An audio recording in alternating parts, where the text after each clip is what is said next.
And I see the same thing at the Capitol. Throw them all in jail.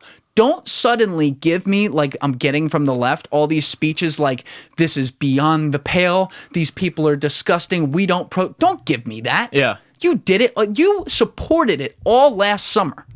Call it both ways. Number one, I ask, why is society creating people with nothing to lose that they resort to this? We have these two sides, and it's a classic tactic to make you think that the other side is violent and going to commit crimes against you, so you better go and be violent, commit crimes against them. We don't have people on both sides of the aisle condemning their own.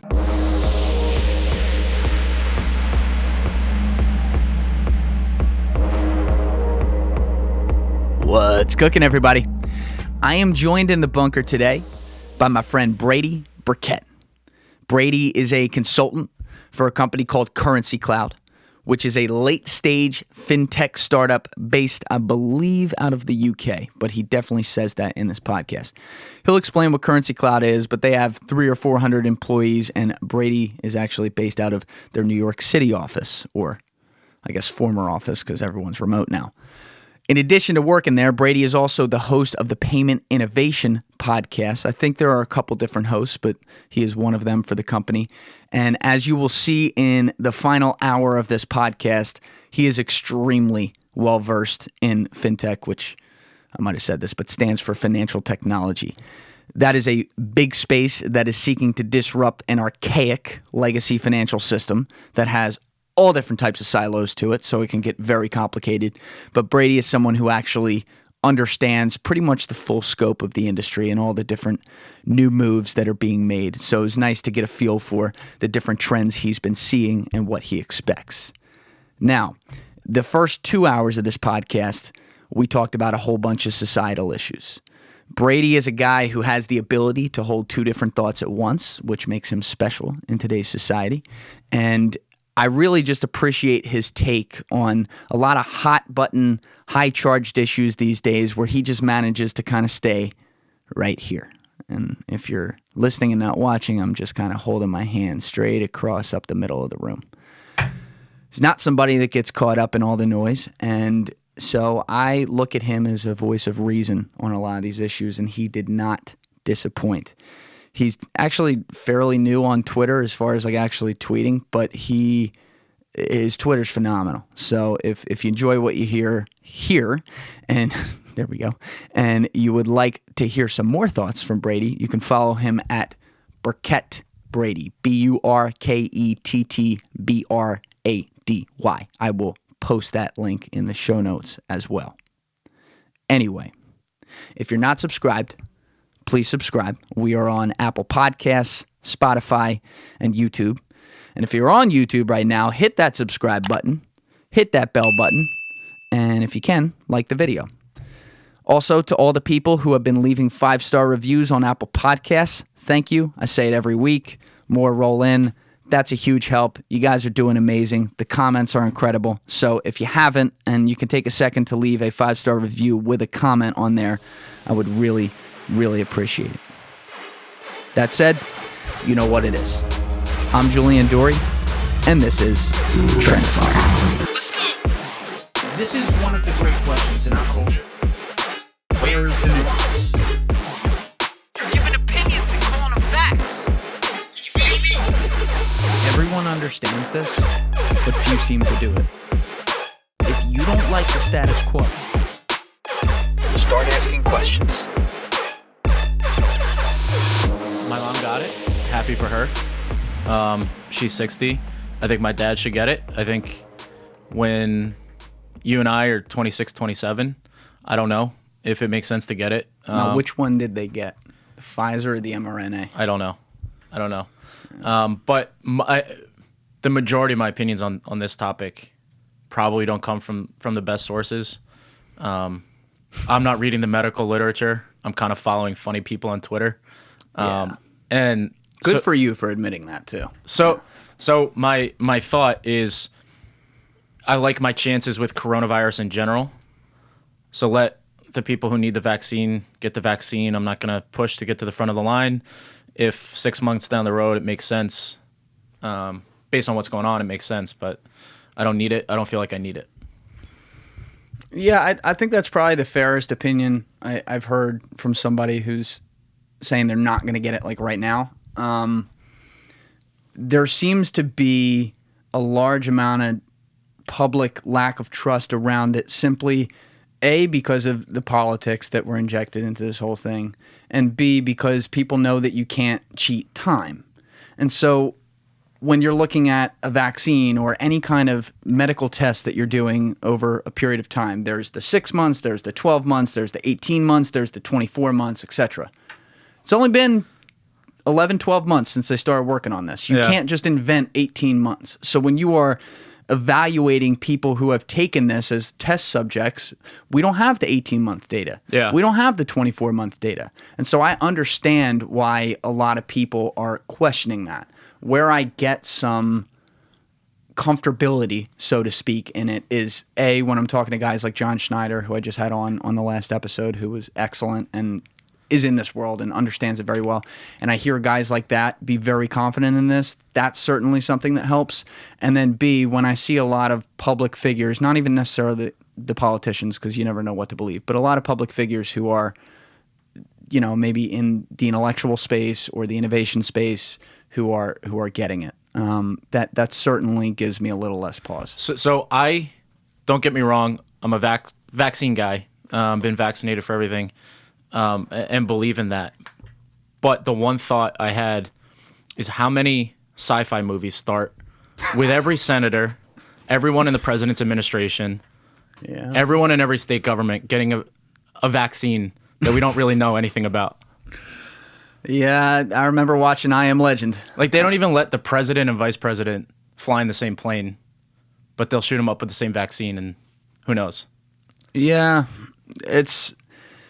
we all look at art as imitating life and life imitating art, so it's going to be a question, and people are going to do that. But like we were just talking about, you can't reinvent time, and that's the one argument that I hear from people, because where I say that has credence to it. Yeah. And so I also think a really good way of looking at it is exactly what you laid out, which is let's go at people who are more at risk. Yeah. Who also, by the way, if we're even talking about a part of that community being older people, let's say people above the age of 55, so not even, you know, like old people, but just people who are older. These are people who are not procreating at this point, by and large. Yeah. You know, that they have that more risk to it, and if you're gonna do it on those populations. Not because it's like, oh, if it goes wrong, you're gonna die. More so, what are some downstream effects that could just affect your physical abilities in life or whatever? Yeah, you wouldn't want to see a 25-year-old lose that over a 55-year-old potentially having some downsides that don't affect them as badly as it would a 25-year-old. Yeah. You see what I'm saying? Yeah, and I think, generally speaking, I trust the companies behind the vaccine. I don't trust the government rollout of it, or what they're doing. But if you look at the math behind it, and there was a guest on Rogan probably in early December. Christakis? No. Someone who's a much more skeptical about the vaccine, an ex-journalist. He said, well, so if Berenson. Yeah. He said, like, if you're 80 and you get COVID, you have a 20% chance of dying. If you get the vaccine, we don't really know, but odds of negative side effects will probably be less than that. So go get the vaccine. If you're 24, 25 and you get COVID, what, 0.1% chance of dying? It's in there. And again, like always, I put this data in the show notes from the CDC so people can look at it. Yeah, I remember the number from the September 10th report of the 70 and above. Yeah. And again, that includes people who are 100, right? Yeah. But that number was 94.5% chance to survive. So you do have a 5.5 chance of dying, assuming you get it. So that's serious, right? But then when you look at, I won't even go the infants, who generally are no problem when they get it. As crazy as it is, because like an infant is incredibly vulnerable, they do very well. The under 18s. Right. Yeah. But if you look at the under 18s, so I think the age group the CDC had on, I might get this wrong, but I think the age group was like 4 to 17. They had the survival rate's like 0.9998 or something. Yeah. You know, and that's, again, of cases we know about. Yeah. Which is a whole nother can of worms, too, because now you see I guess like the day after the inauguration, the WHO says that the rapid tests suddenly like aren't very reliable, and I forget the logic behind it. I'll post what they posted, but we rejoined the WHO that day as well because Biden put us back in that, which I think is fine, but definitely a little sketchy that now suddenly they're saying that, because I don't know about you, but I've known so many people who have gotten COVID over the last 6 months, and maybe 2 of them were like a little banged up. Yeah. You know, and I do know of some people who I don't know personally who have been in the hospital. I've talked to some people who like they got really banged up. So it's not like that doesn't happen. It does. But there's so many people who are like, well, fuck, I have it. But, you know, I had to test myself 6 times for 6 straight days just to see if I did. Yeah. And they only tested themselves because they went somewhere, not because they were feeling something. Right. Because that's sketchy. I read that the flu cases are massively down this year. So when you look at COVID compared to the flu, I think some of the prevention measures for COVID have impacted the flu. That's what people are saying. And you can draw a parallel between COVID and the flu with the vaccine too. I think it's yet to be determined if we need a new COVID vaccine every year. Some people are saying that it'll mutate and move around, and it could become one of those diseases that just stays in our population. And the point of a flu vaccine is not necessarily to keep you from dying, because when a 27-year-old goes to get the flu vaccine, they're not expecting to get the flu and die. Right. They're trying to keep grandma safe when they go visit her. Yeah. So I do get that argument for vaccination. So I can see both sides of it. I don't know. Time will tell. But that's another scary thing, though, dude. You just touched on it there, but you can't find data on stuff. I usually, when I do research, I'm pretty good about screenshotting and saving links. For whatever reason, a lot of, maybe because I'm doing too much of it, but a lot of the stuff I was looking at in, say, over the summer and into the early fall on Corona and COVID, I didn't do that much. I didn't, like, leave the trail. Yeah. And fuck if I can't find a lot of them these days. You know, my life was on Google and being an expert with that and learning how to find things. And as far as like my circle, I'm probably the most experienced with Google and being able to uncover the shit. Yeah.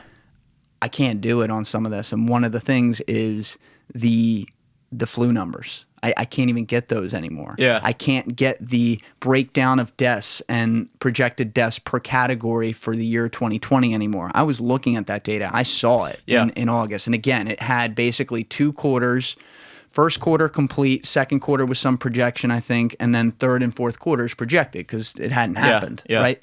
But there were trends where it's like, oh, well, we are losing a lot of people to mental-based issues, whether that be the tragedy of suicide or overdoses, which are the 2 most common ones, or people just developing things because their immune systems could be compromised, which that's more controversial to talk about because I don't know much about that. But there's been doctors who are like, hey, long-term, this isn't great for people when they're so separated from reality and from being around constant walking germs of other people. Yeah.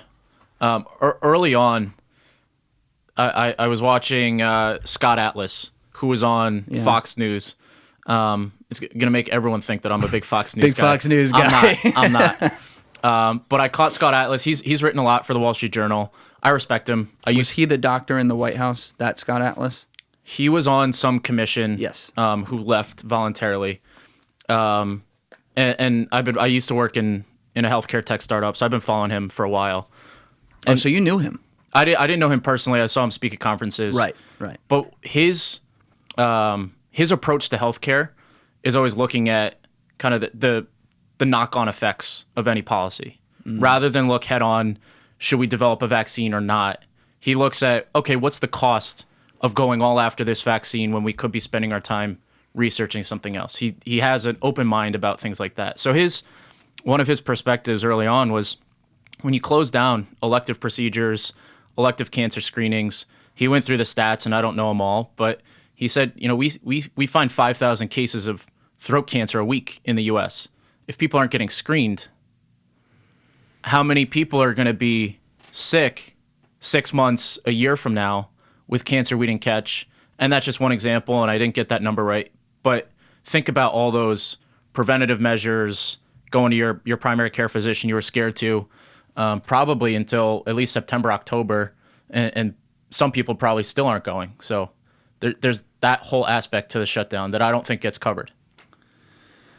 And here's the thing. This is where the politicization, I can never say that word, comes in. And Atlas was the guy, for full background, who ended up being hired officially to, I think, lead the coronavirus task force in the White House. So he's hired by Trump, who is like, he's got his people on his side. And then if you're not on his side, don't like him, you fucking hate him. So anything he does, and he didn't help with his whole trust numbers on this thing in the early months especially, but anything he says related to this is going to get the full vitriol attack, no matter what. Some of it's fair, some of it ends up being not fair. You got to try to sift through it. But this is one of the unfortunate examples because they crushed this guy, Scott Atlas. And maybe, by the way, some of it was very fair. I'm not really sure. I did not follow him closely enough to be able to say. But they tried to paint him as this completely unempathetic herd immunity scumbag who his ideas were all loony. They said he's not an epidemiologist, which he wasn't, but he had a long list of expertise and was looking at this from a pure 30,000 foot in the air medical perspective as a longtime doctor. So I looked at that. I'm like, well, that doesn't mean he's not qualified to talk on this. And that's the thing. We have put the societal effect of this virus so deep into our souls that the idea of introducing an idea that could be counter to the ads we see on TV, literally ads that we see on TV that then come onto the internet, onto our social feeds, anything counter to that is it's forbidden. You can't talk about that. So I'm drawn to people who don't look at the world through either you're on my side or you're against my side. There are two viewpoints. Which side are you on? And I think Scott Atlas is one of them. And just to pick up on another thing that, another of his ideas that I absolutely love, and I'm sure you didn't invite me in here today to do a podcast about Scott Atlas. No, this goes where it goes, dude. Let's go. But he takes a stance on the healthcare debate. You know, Obamacare, private insurance, socialized medicine. He says the problem with healthcare, yeah, access to insurance is important, but it's the cost. Why can't we lower the cost of every procedure, of every time you visit your doctor, of every bottle of pills? And then it's not so important who provides the insurance because the stakes aren't high. Now, how does that work, though? That's always the question. I'll be honest about healthcare, and I've said this on the podcast before. I don't think there is or at least I haven't seen it. I think it might be the hardest question we have. I've never seen a good answer because anytime someone, like with Obamacare, I completely understood where they were coming from. Yeah. But there's a huge loss on then the talent pool side and the incentive to go into the space with Obamacare. Yeah. The contrary is don't help people if they walk into the emergency room and aren't covered. That sucks too. That's fucking terrible. No one wants to do that, you know? Yeah. So it's like you have these two ideas where it's like, well, shit, we're kind of fucked either way. So is there something in his plan that you thought was realistic around that? So at the end of the day, healthcare is a service industry. Yes. No matter how many MRI machines you have to buy to fill a hospital, it's about getting a service from a nurse, a physician's assistant, and a physician. Those are licensed professions. Mm-hmm.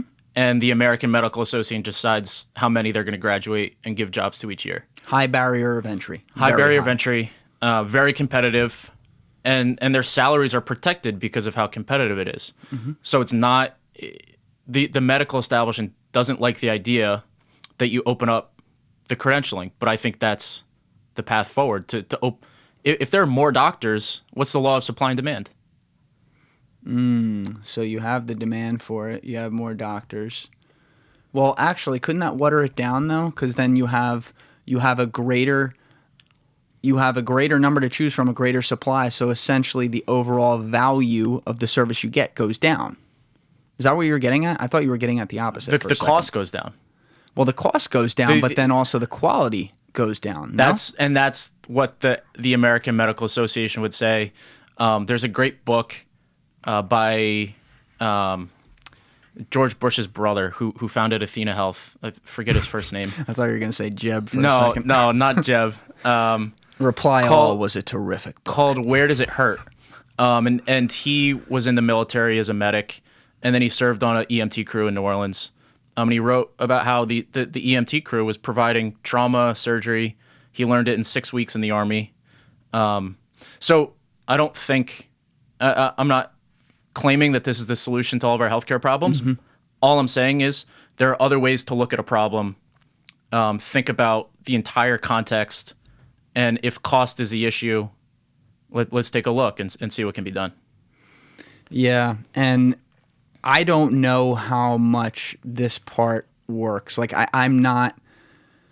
I would definitely not call myself educated on the full insurance process. I have an idea from my own experiences with it, but I've never sat down and read a book on how the actual insurance companies work with this. I've read some articles, that's it. So I need to be very clear, like farthest thing from an expert coming at this with the question. But how much is it due to the fact that you have kind of an oligopoly with insurance companies? And I don't know how it works with like the drawn on state lines part, but that's a whole nother thing, where they essentially have the opportunity to then control price. Yeah. And then how do you take that away without having government come in and basically take over an industry, I guess? So the entire healthcare industry is set up not with the patient in mind. It's between the insurance companies and the healthcare providers, and they're at war with each other. Yeah, the providers want to charge more, the insurance companies want to pay less, and that's why hospital systems are massive. You don't have neighborhood hospitals anymore; they're all owned by research universities or big health systems. Mm-hmm. Like Northwell, LIJ is a bigger employer in New York State than J.P. Morgan, and on the other side, the health insurance companies just keep buying the smaller insurance companies. Yeah. Because then you have more power in this war setting prices. They fix prices with each other. They negotiate those prices. So that's the dynamic of the industry. Other than, I lean on technology to lower overall healthcare costs, reduce credentialing requirements. I don't know what other steps you can take, but it's a power struggle. It is. And looking at it through the lens of coronavirus, you were talking about how so many people didn't go do normal things that they would do. Yeah. And then I guess Atlas had the whole argument around, well, if these people aren't getting screened for throat cancer, we're going to lose X amount more people for throat cancer, which, by the way, I haven't heard that argument. I would listen to that argument in a second. Yeah. That's the thing. We are trained to say, no, that's bad. Yeah. Right? No, that's something you got to listen to. Like at the beginning, I remember my doctor was telling me how many people were having heart attacks just because they wouldn't come in because they're like, oh, no, it's probably nothing. Yeah. Right? And he hadn't known any personally who ended up dying. But, there were some who were having minor heart attacks that could have been fatal because they just waited so long to come in. And so there has to be these long-term effects of this stuff where, especially if you, at the beginning, we were talking about this thing going 2, 3, 4 weeks, maybe 6, right? Now you extrapolate it over basically like a 12-month period, 10-month period, I guess, what we're at, end of January, beginning of February right now. Now you suddenly have things that were born from the beginning that have now had the chance to grow. And I'm not just talking about cancer. I'm talking about anything. Yeah. Right? You have these health problems that did that, and people, they're waiting longer and longer to get them addressed. Yeah.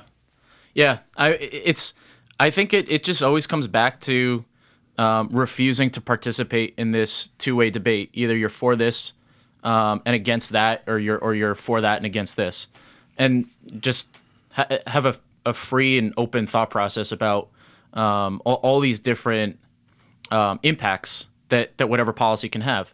Because I think even the fact that we think of politics as a spectrum from left to right, why don't we think of it as a circle or a sphere? Why can't you come at it from any angle? So I think that's the biggest thing we're losing is the fact. What do you mean by? I heard the part any angle. What do you mean by circle? More perspective. If you have two viewpoints on a spectrum, right, left, right, maybe you fall somewhere in the middle, but it's always a balance between two viewpoints. Why don't you have a 360 degree? I'm not a politician or a political scientist, but it shouldn't be a crime to agree with some parts of a philosophy and other parts of a different philosophy, and let alone practical policy. Set your philosophy aside. But I think people get caught up in their tribe and what they want to, how they want to fit in and we lose a lot of nuance and context to any conversation. Yeah. Everything you just said is spot on. And what gives me a little bit of hope is I feel like there are more people who are recognizing this now. Yeah. There aren't, I mean, we're in front of microphones right now. That's excessive because it's a podcast. But there aren't a lot of people who think that, who are putting it out publicly yet. Or maybe they're putting it out backhanded, right? Like hidden behind something else. And there need to be more people who are speaking openly about this, because if there's one good thing that I hope comes of Trump having been in office of 4 years, it's that if all this catalyzation had to happen of people fucking hating the guy, or then some people die hard loving him, and this divide formed as a result of that, if all that had to happen, maybe it can also then expose the fact that even if it hasn't been as big as it is right now, we've had this division problem for a long time, and it affects the abilities to pass law. It's funny because we've been sitting here for a few minutes. I never get to listen to Rogan anymore. It's like a shame. I listened to Rogan like 3 years ago. So I've been listening for a long time. I love him. Yeah. Love the people he brings on. But you've literally brought up the 3 that I've listened to in like maybe the last month or 2. And that's the Chrisakis one, which I was wrong about. You were talking about Berenson, which I also listened to. And then he just had one, I don't know, like last week or 2 weeks ago, something like that, with Tulsi Gabbard. Okay. And so Tulsi is a very interesting politician because she had a whole lot of spectrum of views. Yeah. And she was a Democrat, and it's actually great to have her speaking on this because she was literally vice chair of the Democratic Party, the DNC. So she's been in the middle of the shit, right? The most politicized you can get. But one of the really disheartening things, and I have to go finish that podcast. I only listened to like an hour, I think, but one of the disheartening things she talked about that should be a surprise to absolutely none of us was telling a story about the first time where she was trying to decide on a vote, and she had people she had worked with in the past, Democratic leaders, approach her and not tell her about the merits of the bill, but tell her why she needed to vote against it because they needed to get a political win. Yeah. And I think the example she was giving, like the bill, the big point was that they were going to take people who had been charged with ridiculous crimes of like drug conspiracy who hadn't done anything. They were just like in the room, like their boyfriend did it or their girlfriend was doing whatever. And they were sitting in jail for 10, 20 years. And this was going to grant clemency to all of them, which I think anyone should get behind. And they were basically telling her to kill it because it was, in this case, it was going to give Trump a win. Yeah. And when you do that, you also play right into his hands. Because this is what he'll go out and tell people. And by the way, he's not wrong when he does it. You can think he's a maniac, sociopath. But when he comes out and says, oh, the Democrats killed this because they wanted a political win, he's right. Yeah. Because that's what they wanted to do. And so when you hear someone who just left Congress because she was so sick of it, and someone who ran for president and was called by her own party immediately with no evidence a Russian asset. Yeah. She got 0.5% of the vote. And they're busy calling her a Russian asset. This is what these parties do. Because exactly like you said, it's this left to right where there's only the 2 lines of view. Yeah. And the point that's scariest about that is think of all, I would literally say, I'll bet it's in the millions of issues that we have at hand that, might not matter to you and me on one thing, but it matters to this girl on another thing. And yet we have 2 parties who generally stand in the complete opposite viewpoint at this point on a lot of those things. And not only that, but when you have like your main issue that you care about, you then have to get behind everything they do. And eventually, because you care about that one issue so much, you do. And you don't think about the repercussions of like, well, wait, I don't agree with that other thing right there. Yeah. You just blindly go vote for it. So I saw on Twitter yesterday, and again, at the risk of bringing up a highly controversial topic that I've no knowledge about. It was, Biden hates women or something for supporting transgender rights. And it's people screaming at each other on Twitter, you're transphobic, you're not a feminist, you're a trans rights activist. We have no context about what he said, what he did. People lose the story. You decide. in their 280 characters if they're with you or against you, and you either attack them or you retweet them. Yeah. And there's no ability to just, well, wait, so what happened? What are you talking about? Try to find a different opinion. It's interesting. Our system was designed, obviously, two parties in the way we vote. We learned in political science class will always exist. It has a natural coalition government to it, whatever. Will always exist. Not the same two parties, but will tend to have a two-party system. So I don't get angry that there's only a Republican and a Democratic Party, but what I can't get behind is individual people throwing their entire life behind one or the other without having their own thoughts. I mean, I would expect senators and representatives to also have their own independent thoughts and go for their own issues, but I don't blame them for playing a game because politics is a game, and that's why it's a whole nother conversation about how much they should actually be able to control in society. But it's a game. Yeah, it is. I completely agree. They play with, in some cases, people's lives. Yeah, like a football, and I'm not even referring to coronavirus there, because how many times have we heard we're saving lives, or we're talking about lives here? But how do you define saving lives, even on that example? Like some of the people who, and it's been split right to left, or it was split right to left at first, and now it's a mess. Like it's a whole bunch of different ideologies. I don't know who stands where. I think it's just a issue by issue, case by case, true basis. There is a group of individuals that think, oh, we need to just save lives and lock everything down, and one life lost is too many, which is not how the law of large numbers works, unfortunately. And then there's a group of people saying we need to save lives because we're destroying them in the process. Not, to say nothing of the fact people are dying for other reasons, but we're talking about people losing everything that they've worked for sometimes 40, 50 years or 2-3 generations, and all for something that is in no way their fault. And the governments at every level, federal and state, have just botched this repeatedly. Like I thought it was pretty good, like the first 2 weeks once it hit. Yeah. I was like, wow, they're all kind of doing a good job. It like seemed like Cuomo and Trump were like kind of on the same page, and then, so just dead. The best explanation I heard about the lockdown was, I think it was Dan Crenshaw, who... it sounds like you have an opinion of him. No, I don't. I'm just laughing at it's funny, but go ahead. And he said, at this time, everyone was in favor of a lockdown, except for a few crazy people in Sweden. And he said, the lockdown is a tactical retreat. We don't know what this is. We know that being out in public, going to movies, spreads it. We need to take a step back, learn about this, and figure out a game plan. And that was in mid-March. Interesting. I didn't know. So we did that, and no one made a plan. We just hoped it would go away. That is so you can't have a retreat and not make a plan. You don't if that's the way you think about it, you're retreating and hoping the enemy gives up. I don't, so it's a little mind-boggling there. I don't think the government is used to being competent. So when asked to do something, they flail around. But that's where we are. Do you think a part of it, I mean, you have to say it, do you think a part of it was that it was an election year?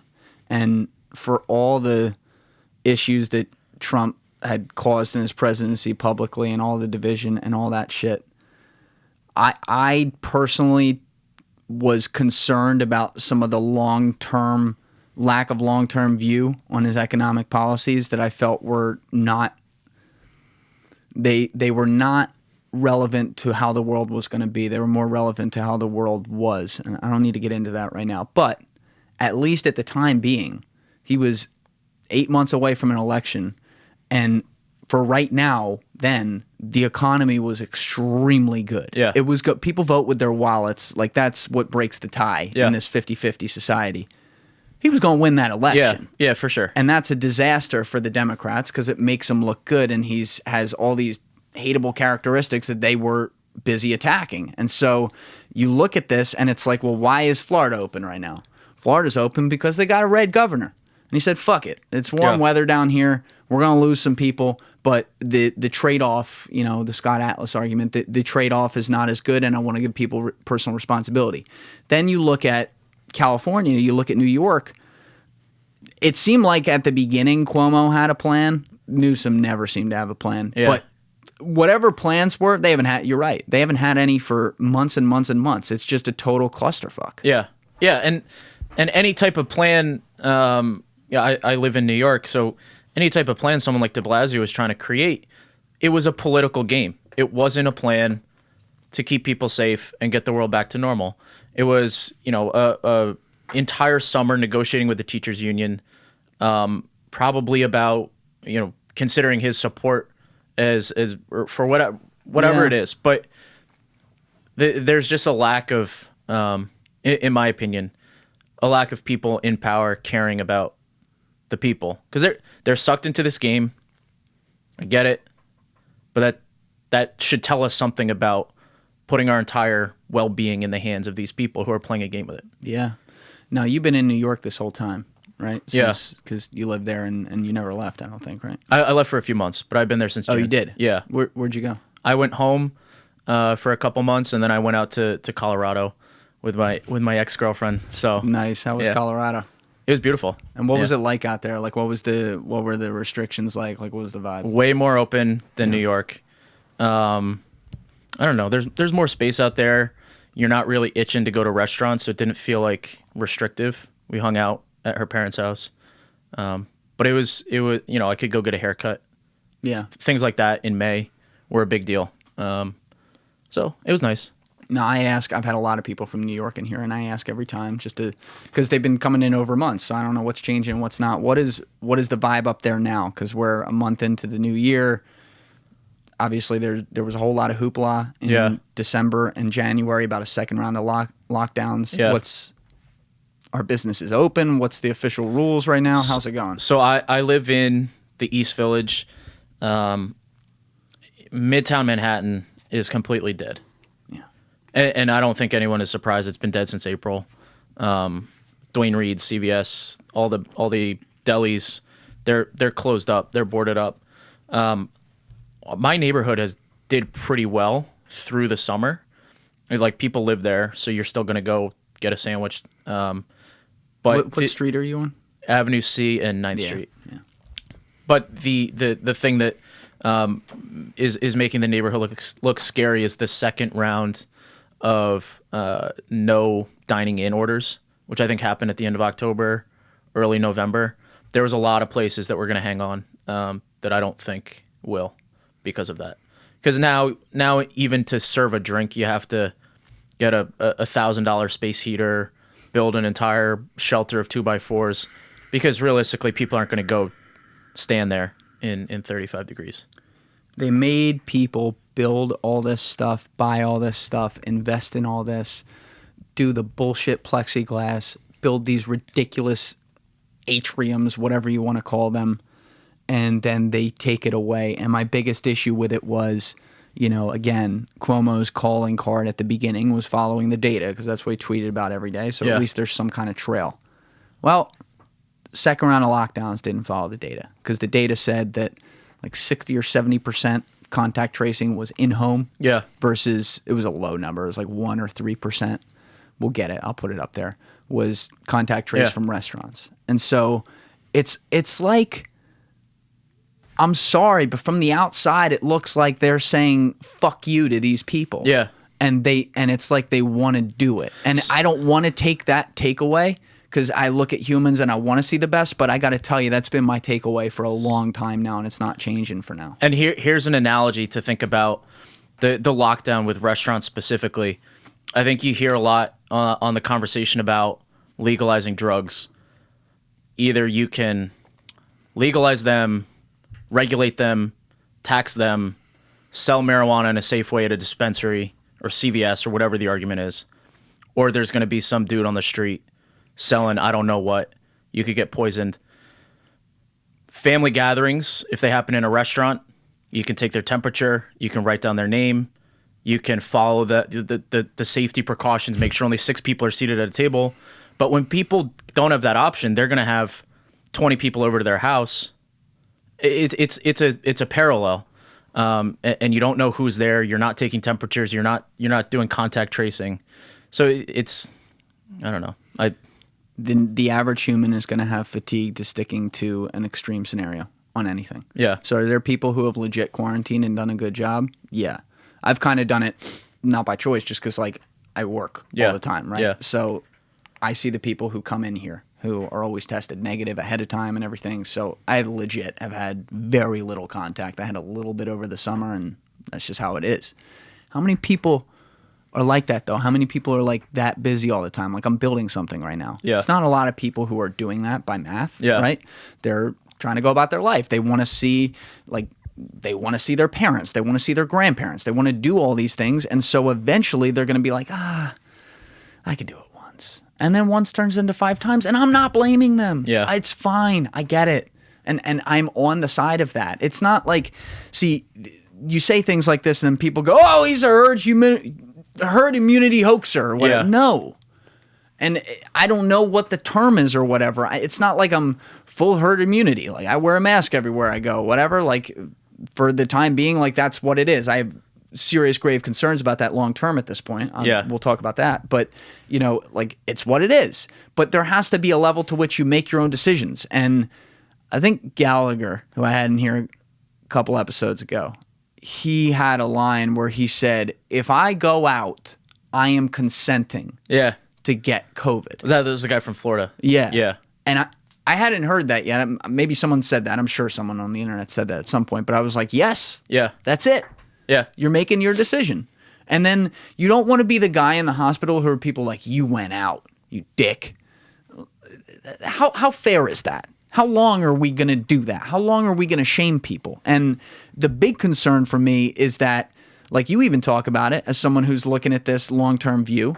Okay, you're not getting the vaccine yet, but the plan would be let's just see where it is so that I have a little more time because I'm at low risk. And then the connotation is that you get it. And most people are going to do that. And I'm definitely doing that too.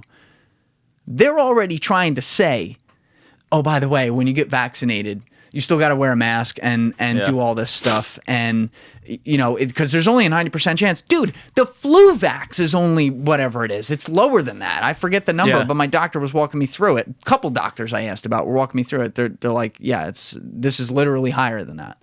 So it's another slippery slope question. At what point do we say, draw the line, that's it, versus, oh, let's just keep listening to people and let them move the goalposts? So I think this whole conversation comes back to a debate between personal responsibility and the government will take care of you.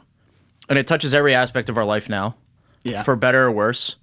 And to completely pivot, I work for a fintech company, and there's a huge conversation. Should the government take care of you and provide Social Security and take care of the banking system and take care of the money?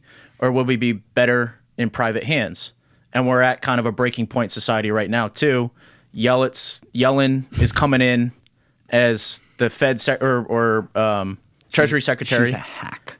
I mean, so she's a bigger hack than Mnuchin. But the point is, we're having these questions across every aspect of society. It's not just health and safety and the ability to control small businesses, but it's should the government be involved in our money?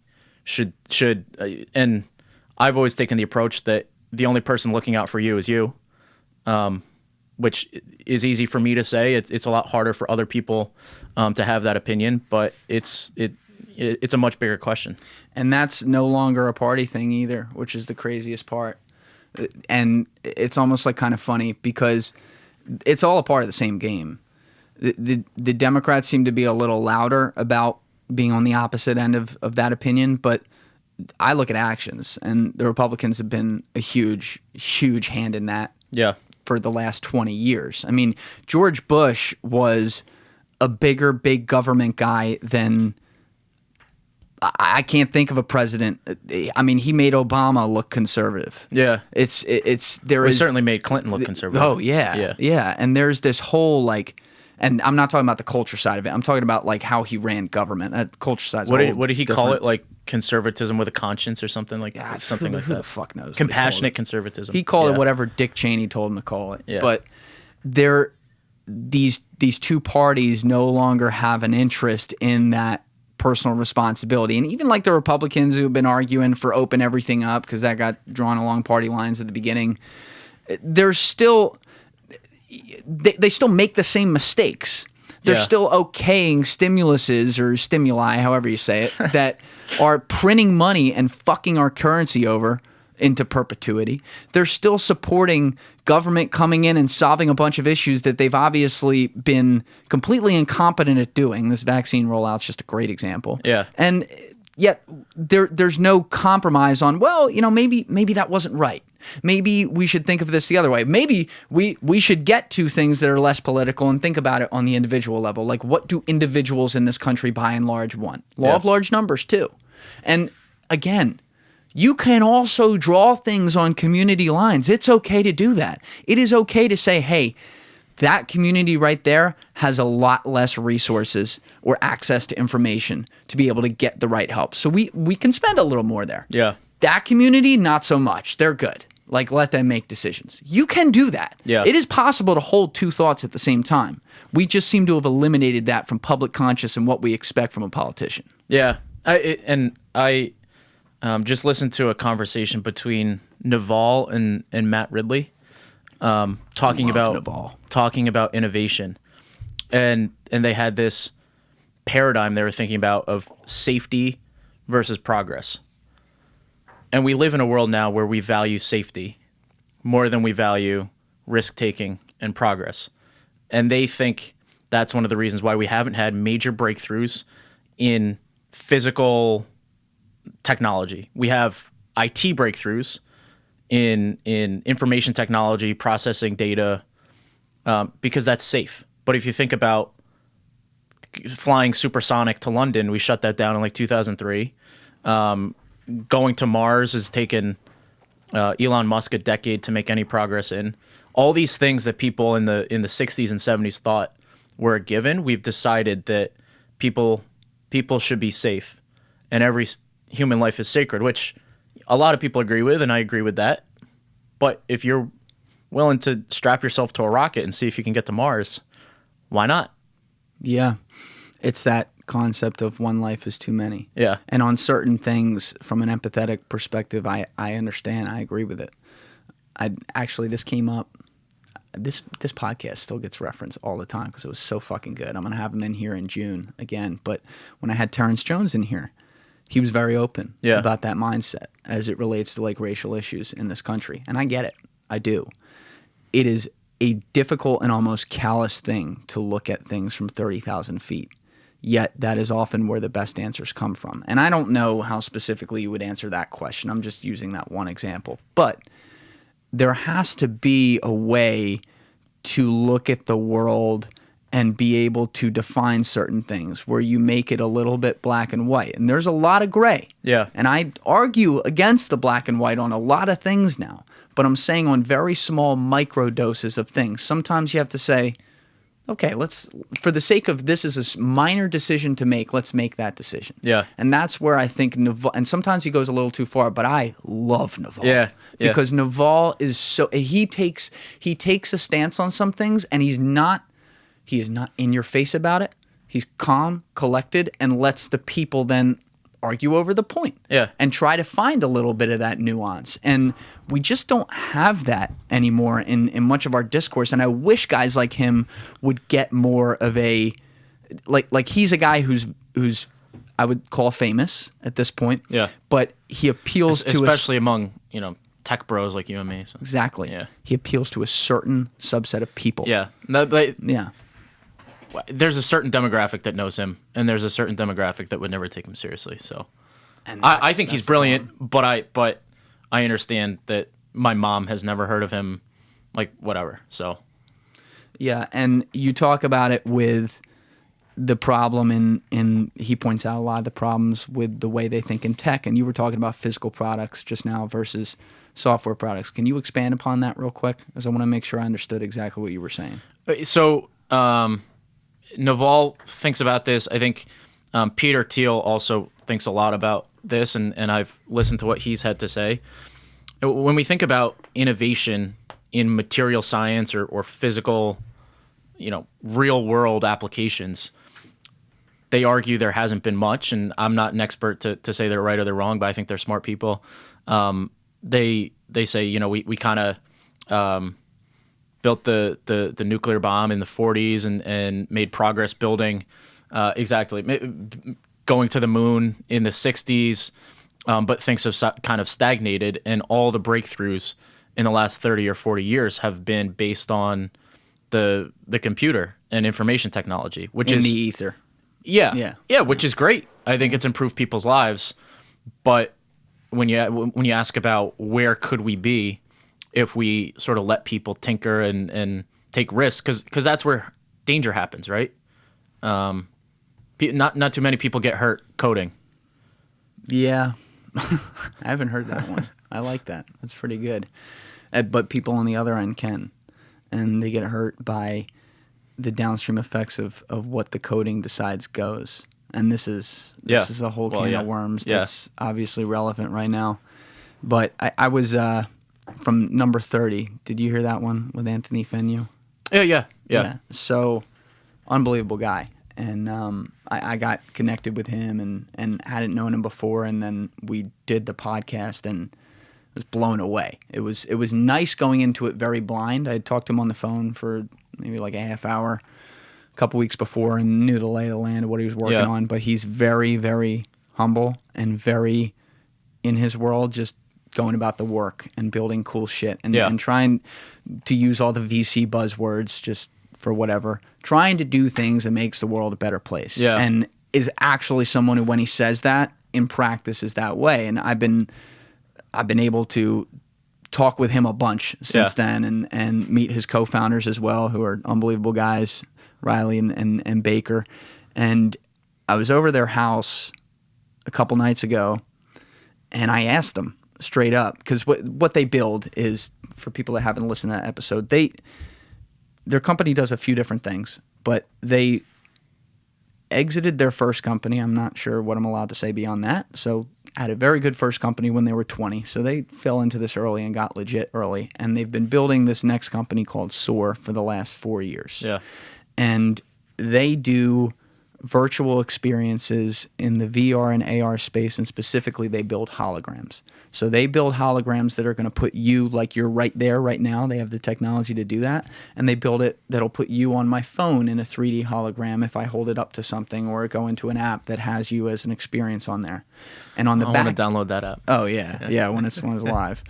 On the back end, the way that they're able to do all this, and no one else is in the world right now, is because they have a significant, I don't understand the details, but they have a significant algorithm in compression. Yeah. So they can take a huge file size like that's required to have a moving, non-freezing hologram experience, and they can transmit that across the world in a very, very sustainable and low data point type way, so they can actually pull it off. But I asked them straight up when I was over there, because the three of them were sitting at the table, and they're very laid back kind of guys.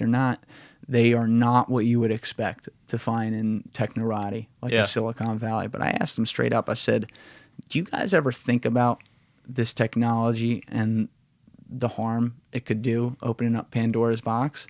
And they all looked at each other dead ass and turned to me and said, every day, all day. Yeah. And then we ended up talking about it, and they really hit on the examples that they've seen before them, because they look at a tool like Facebook, they look at a tool like Google, they look at a tool like Amazon. Yeah. And they're like, these are amazing innovations that in so many ways have made the world a more convenient, better place with more people to access.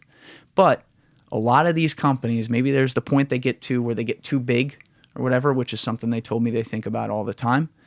Or just over time, they lost sight of what they were there to do. They didn't consider what innovation was going to do. They just innovated. And they innovated very often, not 100%, but they innovated in the ether. They innovated on the software side. Yeah. And in this whole culture, is the point that you came with, which is the same guys who do this and open up these Pandora's boxes of potential downside issues we can get with technology that we've seen, especially on social media with like the social dilemma and all that.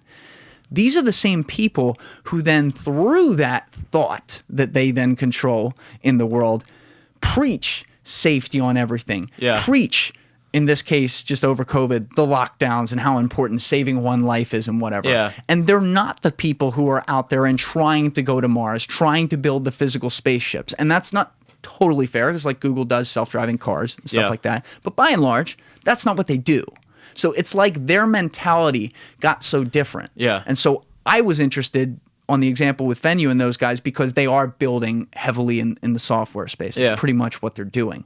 So I wanted to know, are they thinking about going down that wrong path with that and not wanting to then see creative things that take risks, that put lives at risk sometimes, but voluntarily? And right now, as a company, you know, they're a sizable company, but it's not like they've IPO'd yet, so they're still small enough that they're quiet and doing their thing. Right now, it seems like they're very in tune with that focus, and my only fear is that so many other people in Silicon Valley are not. They're the exception and not the rule. That's scary. I think it just comes back to, you know, when you're starting a company, I can build an app where you fly a bird around on a screen and make $10,000 a month if it does reasonably well. If I want to build a company that builds rockets, how many permits do you have to get? Like, right? So it's I don't think there's a conspiracy. I don't think there's anything bigger going on, but we don't make certain things easy in this country. You know, and obviously all those, I think, came from a good point of view and a good place to make sure people are doing things the right way. But self-driving cars, you make the argument those are safer than human drivers, but there's still red tape. So we're just resistant to that type of change. How much of it do you think is the role of media in how we think of this? Yes. So the old media only covers the bad news and the new things, right? So everyone's gonna hear about the time a self-driving car hits a pedestrian versus the 25,000 times a day a human driver kills a pedestrian. Yeah. Did you hear that argument? Yeah, I think think was a while ago. Yeah, it's an interesting point. I think people are always scared of new things, which part of human nature. For a little context there, I think that was with Bill Fasciolo. So that was a few months ago, 2 months ago, 4 months ago, something like that. I don't know. It all blends into each other. But this is when I was first really starting to get concerned, like awake to, wow, they're not stopping a lockdown. Yeah. Okay. And I was walking them through the parallel between self-driving cars and the COVID mentality. And the COVID mentality is we have to save all lives. One life is too many, whatever. And we have fucking death counters on TV and shit, which is just so bad. And it's what the media sells you, and it's what then people then suddenly get ingrained to believe. And yet most of our society doesn't understand that we have had self-driving cars in this country that we know of, from behind-the-scenes exposés and sharing the information too. They've talked about it since at least 2006. Google had the first successful one back then. Yet we have no self-driving cars on the road.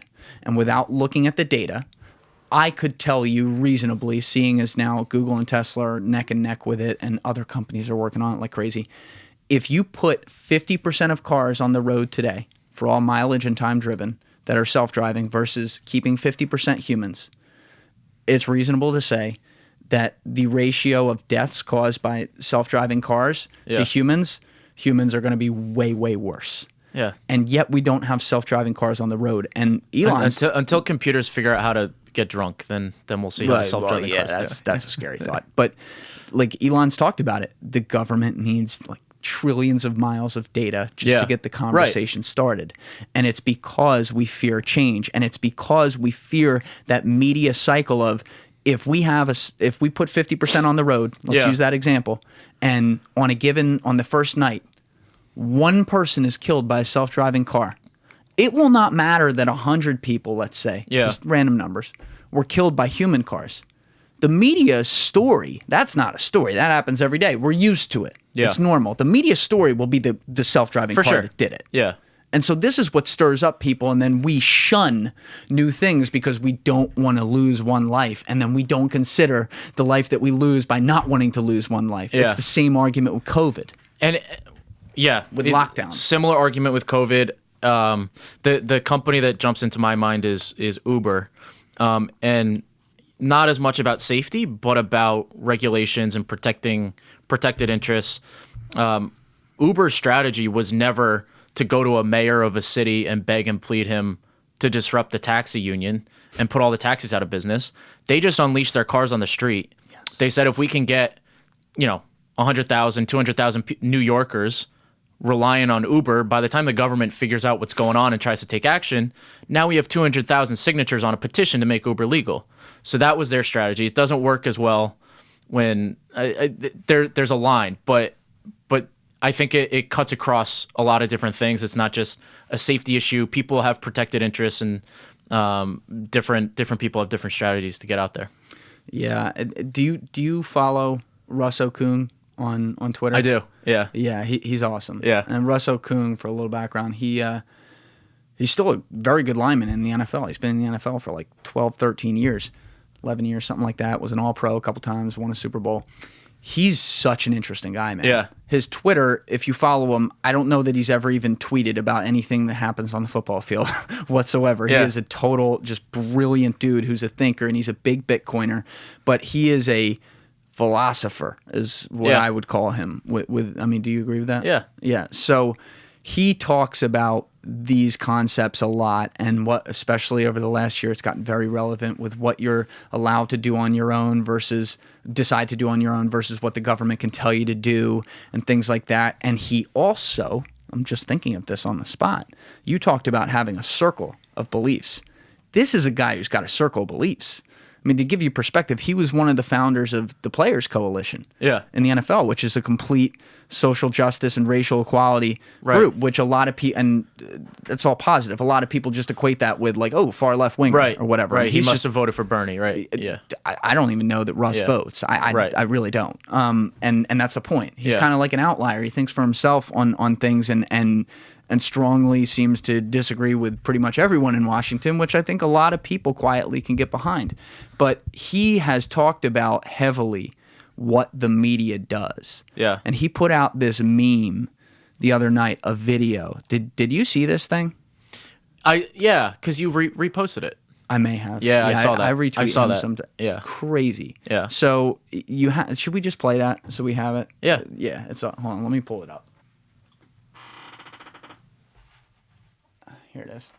Yeah, so this was, he used one of those stick figure memes. Right. To which you see usually as pictures, but they made it into like a funny little bullshit cartoon describing what the media does to people. And this is geared at the media as a whole. This is left wing, right wing, and whatever's in between. I'm not sure what that even is anymore, but let's turn this on.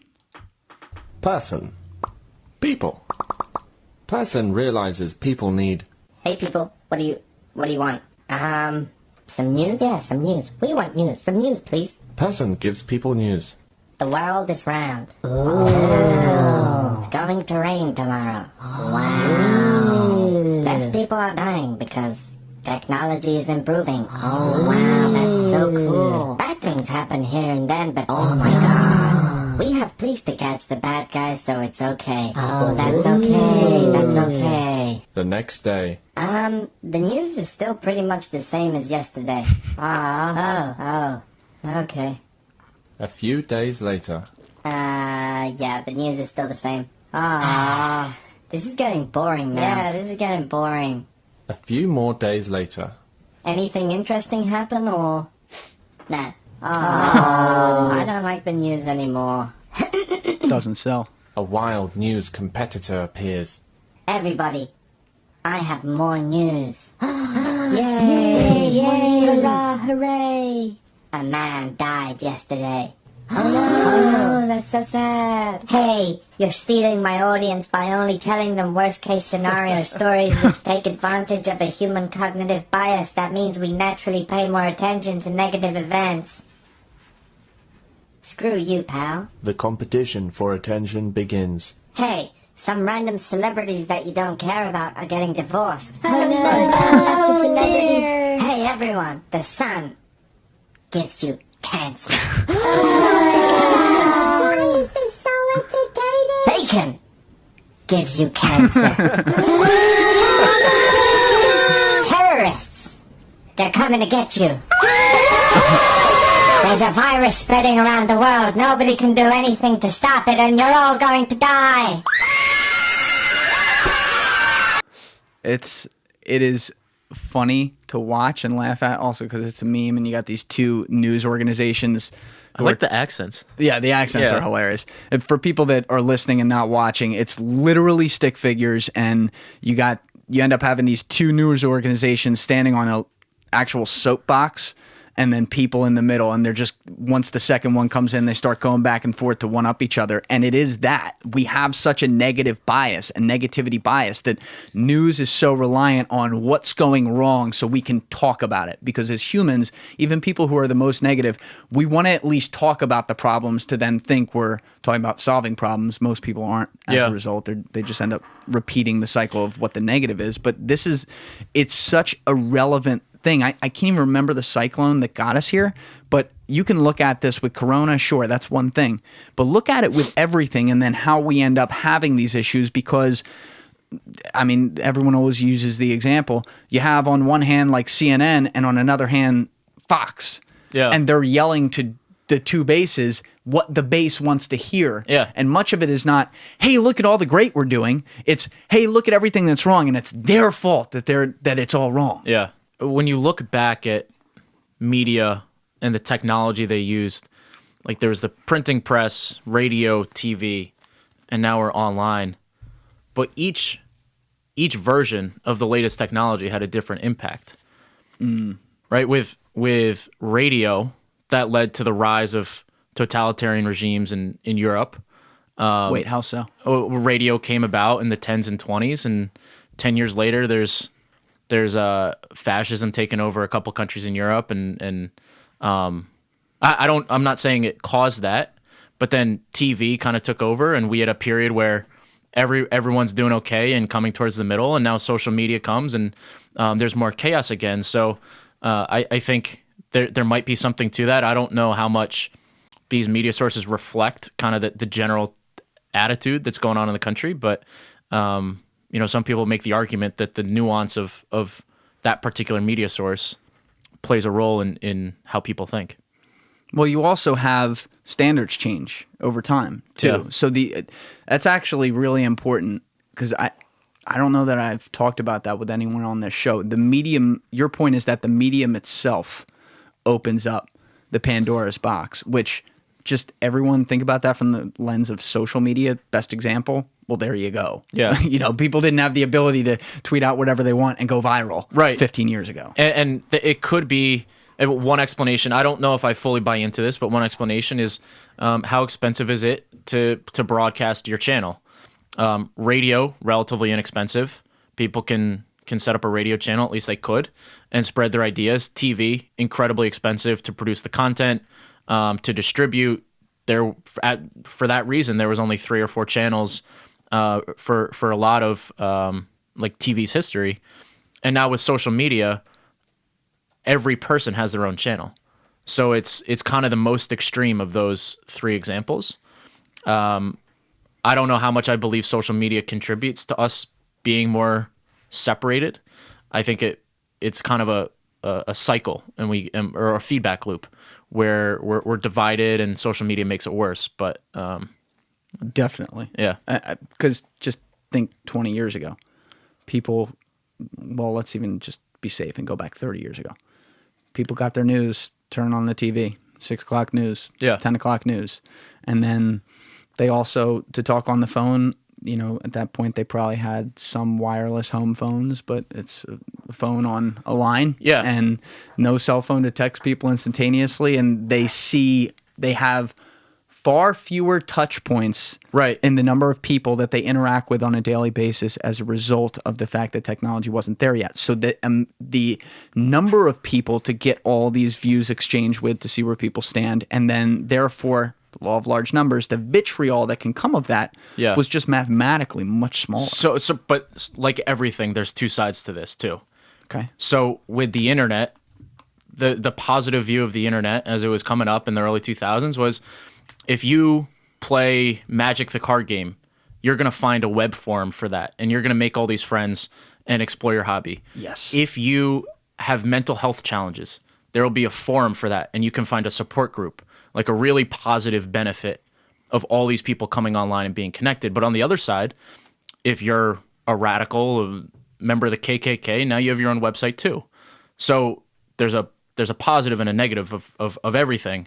I think right now we're really focused on the negatives. We take the positives for granted. So there's a balance. I don't know exactly how I fall, but there's a balance to it. Yeah. My issue now, though, is the barriers of control. I don't know if that's a term, but to qualify that, the big question that's been coming up, it's been ended up just being a theme on this podcast because it's something I'm passionate about, and I think everyone should be, and some people are, and I think they're passionate for the very wrong reasons, but there is now this barrier to free speech based on the fact that the internet, which is this open source product that technically you and I can go to the farthest ends of the internet if we want to, but what are people going to do? They're going to go to the places where the most number of people who they know or are interested in are going to be. Yeah. And so you've had these platforms, whether it be for social media, looking at like Facebook, or Instagram, or Twitter, or looking on the product side, Amazon, and the fact that Amazon Web Services also hosts at a very low price all this beautiful internet ecosystem, and so many people rely on that. Or you look at Google, who is at the center of it all and is the receiver of all of our thoughts, good, bad, dark, great, everything indifferent.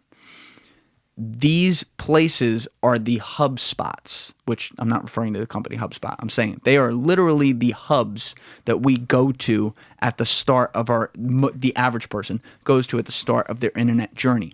So even if the internet is this great equalizer, and I agree, it gives you so many opportunities, we are now at a point where these so-called chat rooms with Magic the Gathering that would have happened in 2000, yes, they're still around. The number of people who use them versus the number of people who use that same communication on a Twitter or on a Facebook or on an Instagram or whatever, oh my God. Yeah. It's totally flipped the paradigm. Yeah, that's a fair point. I mean, for sure, all those things can still exist on Facebook in particular, support groups, and I'm a new mom in this area. How should I dress my kids for school, or whatever moms ask about. They're in a tough position because they have to balance both ends of the spectrum. I don't know. Maybe it's just human nature that we kind of devolve into this, especially when you don't see the other person. And yes, you're arguing with someone who could be a Russian bot, could be someone who lives in Kansas, and you're never going to understand their lifestyle.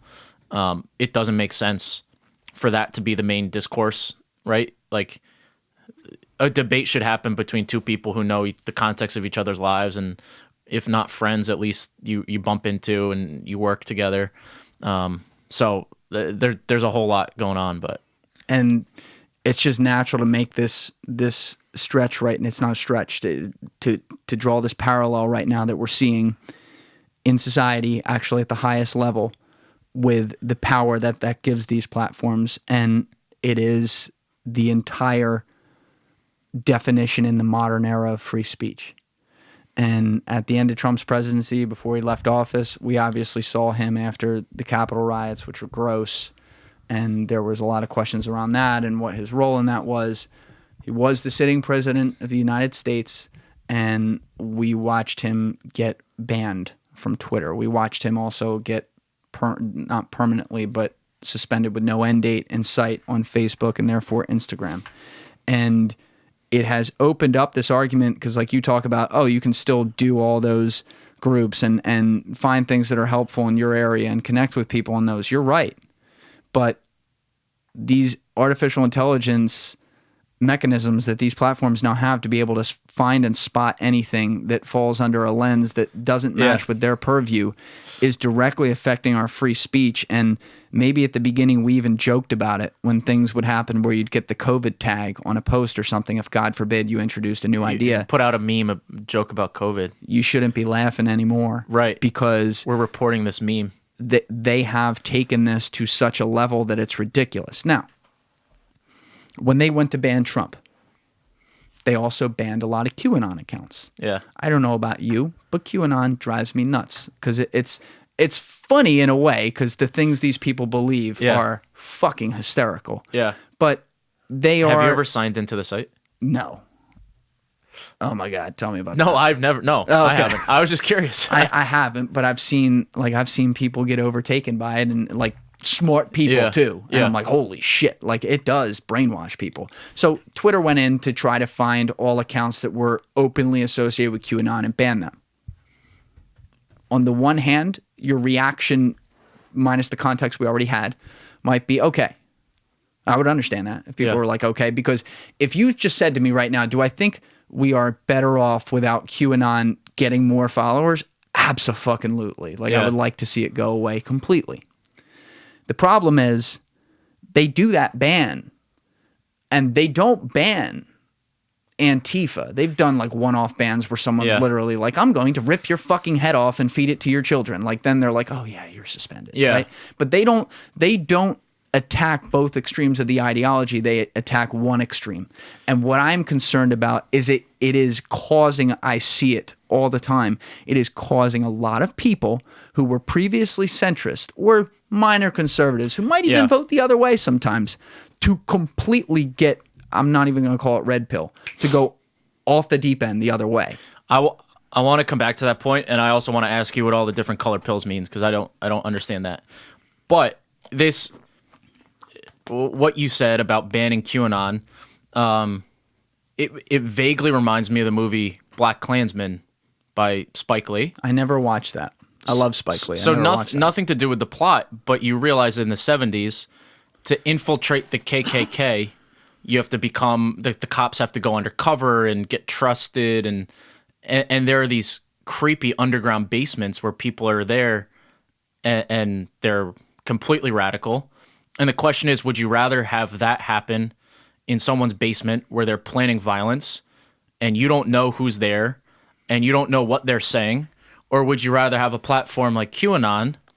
And yeah, it could be Big Brother, the FBI is looking, but also anyone else could log on and see these accounts and see what they're saying and see what they actually believe. I don't know, again, I don't know the answer, but that's the question we need to ask, because if you push them offline, they're going to figure out a way to meet up, right? Like people don't stop thinking the way they think because they don't have access to QAnon. So there are these repercussions of everything. And I don't know if that means we shouldn't ban QAnon, we should, whatever. It's just, we have to ask that question. What are they going to do? 100%. When you are, it just reminds me of this. When you're 16 and your parents come over to you and say, don't drink, and give you this whole speech, show you the dead people who like died because they drank or some shit like that. You're naturally rebellious, as we are as humans, but especially at that age. And what's your reaction? I'm gonna go fucking drink. Yeah. Right? Yeah. On the contrary, you look at European countries who, many of them either are totally lax or just don't have a drinking age. They don't care about it as much. Yeah. It's not a big deal to them. I mean, I grew up, my best friend for my entire life is a dual citizen of Greece and the United States. His whole family is from Greece. They immigrated here. They would live there in the summers. When he was there in the summers, you know, if there was wine on the table when they're 9, it's like, yeah, they have it. So he never gave a shit about the drinking or whatever. Well, he laughed at everyone. If you knew a kid who wasn't allowed to have soda when they go to their friend's house, they'd chug 4 Sprites. Exactly. Right? It's just, same thing. yeah. You're telling these people they can't look at it. Yeah. Now they want to go look at it. Yeah. I mean, shit, I already have. I mean, I've had an opinion on them for a long time. They're fucking Looney Tunes. But now that they're getting banned, I am curious about, as someone who at least isn't going to change my opinion, I am curious about going to find wherever the fuck they're talking now to see what the hell they're talking about. Because I'm concerned. And I'm telling you, whatever people post online it's a lot scarier if they get together in person and talk about it in someone's basement. So it is. And you make the point about them doing it out of view. yeah. So it feels like when these platforms are doing this, they're doing it for political virtue signal points. Right. And that is probably dumbing it down too much. I'm sure that they have more higher priorities in their mind or higher opinions of themselves of making the world a better place. But they're not considering what the equal but opposite reaction to what they're doing is. And when it comes to free speech, because this is the conversation that needs to be had, immediately now you have all these people claiming they're a private company, they can do what they want to do, which is entirely true as things are set up right now. By the way, when the people claim that, whether they're doing it in a gleeful, happy because I shut down your opinion and my guy's opinion didn't get shut down way or not, they're right about that. Yeah. Where they're not thinking of the bigger picture is that when the founders of this country defined free speech, which was the most important amendment they had, in my opinion, and I think once speech goes, everything goes. Yeah. That's where tyranny happens no matter what. You can make the same argument up the ladder of amendments, but that's the one that it's like, the minute that goes, we're fucked. When they did this, they defined free speech as the public square. I am not going to sit here and tell you that Tom from MySpace and fucking Mark Zuckerberg and the Winklevoss twins, give them the credit they deserve, in their dorm rooms in Harvard thought about the fact that these platforms are going to be the new public square. And that's the only place where speech is going to matter. And by the way, you're going to carry around these little devices and take a video anywhere you want in a decade. I don't expect them to know that. I believe Jack Dorsey when he said that when they found Twitter, they just wanted it to be like a public group chat. Yeah. And then suddenly it became... I'm going to the movies. You want to come? Right. Yeah. Where people suddenly affected thought. They didn't know that. They were young, right? So I don't have that expectation. That's bullshit to have that. But that happened. Right. It grew into that. And now you're there. And everyone talks about this Section 230 thing. Everyone's like, oh, Section 230. Can you explain that?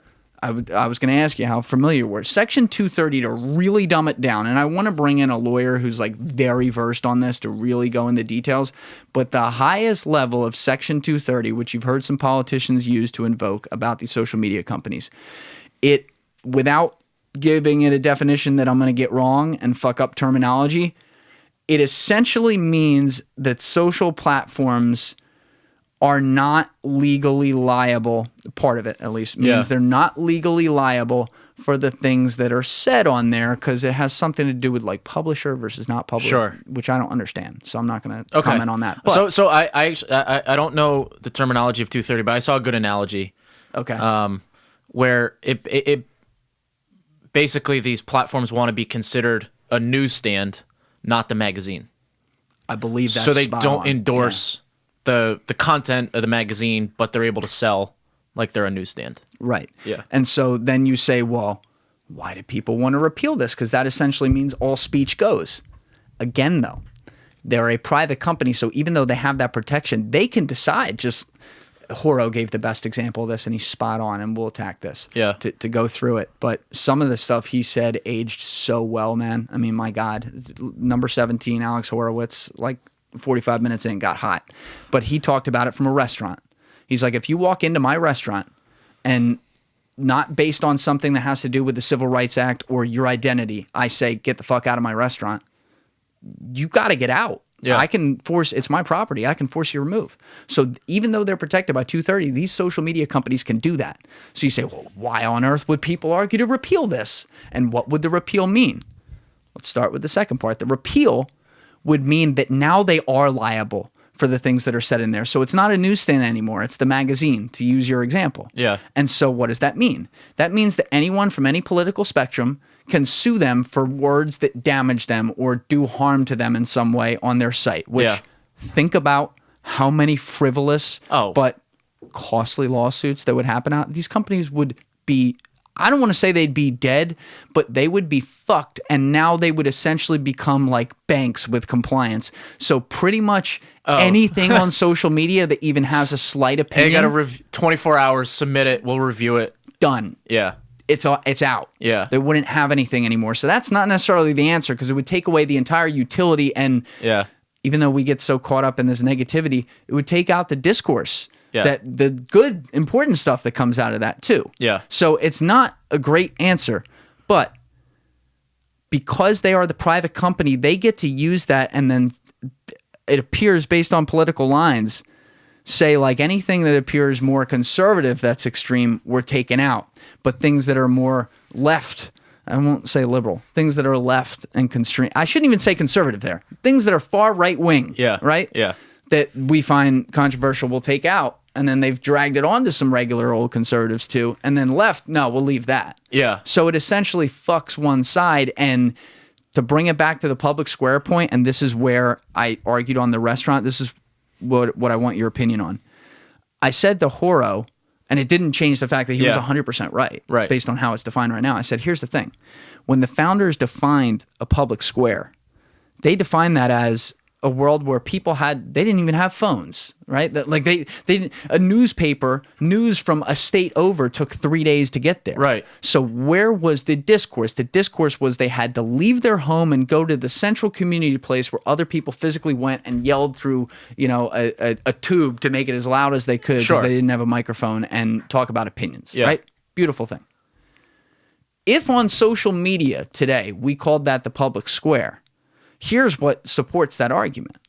Let's take New York, for example, and New York pre-COVID, so not when there's no one on the streets. Right. Let's talk about Union Square. So there's all the buildings around it, the Starbucks. It's pretty close to NYU, I think. Yeah. Right? So let's just say, sorry, swear to God, I don't have COVID. Anyway, let's just say that in Union Square, someone holds a rally and 1,000 people attend. And let's say that the rally lasts for 3 hours, and during that time, between people working in the office buildings or walking through the streets or going to Starbucks or wherever the restaurant's there, let's say 100,000 people witness it to the point where 100,000 people throughout those 3 hours, at least, and that's a big number, but we'll use a bigger number to be conservative. 100,000 people witness it and maybe stop for long enough to know what the rally's about and what the opinion is. So they at least have a thought process of, oh, there are people in the world who think this, right? Public square. If social media decides, hey, we think that's damaging, and bans any video that happened, whether it's from a bystander or someone involved, and bans any posts about it that happened. Interesting. Okay. The people that watched it that day are going to be reliant on giving purely word of mouth only, if they decide to even do that, to people who weren't there to tell them about it. Versus a rally that occurs the next day where they say, oh, all videos go. Now millions of people around the world see it because it has unfettered access. These platforms, I'm not saying they were asking for it. I am saying they are the modern day public square, and that's what the great conundrum is. So I think we're blending kind of technology and old world examples. You're saying if a protest happens in modern time in the physical world and people are taking videos, social media could take that down. Or a virtual protest, they could just take that down So altogether. that's what I thought you were getting at. Because at least if you are committed enough to be one of the 3,000 people who go to Union Square and you do it with your face open, you're not masked like the Antifa guys are, and you say, hey, I'm Brady Burkett and I believe in this, I think that's one thing. I think when you get to make up a username called like Joe Biden's ghost or like Janet Yellen's farts or whatever it is on Twitter, and you start shit posting, then that's a different conversation. But I think things that happen in real life, that's news. If you have a crazy opinion online and no one knows who you are, that's a different conversation. Totally different. And it's still the conversation, because where do you draw the line? Yeah. But you are affecting what people can see at a high level. Like, think about how many decision points we have in a day, how many pieces of content the average person passes. On average, they're spending 2 seconds on the ones that, well, maybe like 4 seconds on the ones they actually interact with. Yeah. But that 4 seconds gives them at least a fair amount of information. This is not great because you wish they would spend more than 4 seconds to form an opinion, but at least to know, like, oh, hit point, that's what that thing thinks. Okay, maybe I think that. Then they see it 10 days in a row, and now they It's ingrained, right? Yeah. But when you block this from going into the ether, whether it be a virtual protest that you shut down, like when Facebook shuts down groups that they don't agree with, Yeah. or whether it be something in the physical world that relies on technology to spread the message and get awareness to other people, when you do this, you are effectively shutting down that public square. Yeah. And when Horo gave the restaurant example, I said to him, look, you may have the biggest, most beautiful, best restaurant in the world that's open 7 days a week, 365 days a year. And it may be in a stadium that can sit 50,000 people. But there are 7 billion people in this world, and there are like, 4 billion on the internet. If you do, I don't know the math, but if that restaurant was open every day for 100 years, you're not even getting to 0.00001% of the world. It's not the same as then arguing what's the public square. Yeah. So when you kick people off these platforms, sure, they can go to their chat rooms and do it in the dark like you were concerned about, and you should be. Great. But for the people that get kicked off that maybe shouldn't, that are just sharing ideas that you don't agree with, like a Professor Brett Weinstein, who was kicked off of Twitter for creating a third-party page. Yeah. God forbid somebody creates an idea like, hey, let's talk about a political third party. I mean, some of these examples, I think, are obvious that they shouldn't have been banned. Yeah. When you ask the question, should the platform have the power to ban, I think that's a lot more difficult to answer. Now, here's another question for you, because someone posed this to me the other day. They said, okay, you want to stop this from happening, right? I said, yeah. And in my opinion, I'm extreme with free speech. I err on that side. I'm like an ACLUer with free speech. Sure. I think, first of all, you can tell when it is openly inciting. So, prime example, when Steve Bannon, who was an ex-strategist literally in the White House, says that, I'm not going to repeat what he said, but said the things about certain people working in Washington, D.C. that were directly inciting violence against them to go get killed. When he got banned, agree with it. Ban him. Yeah. Because that's not free speech, right?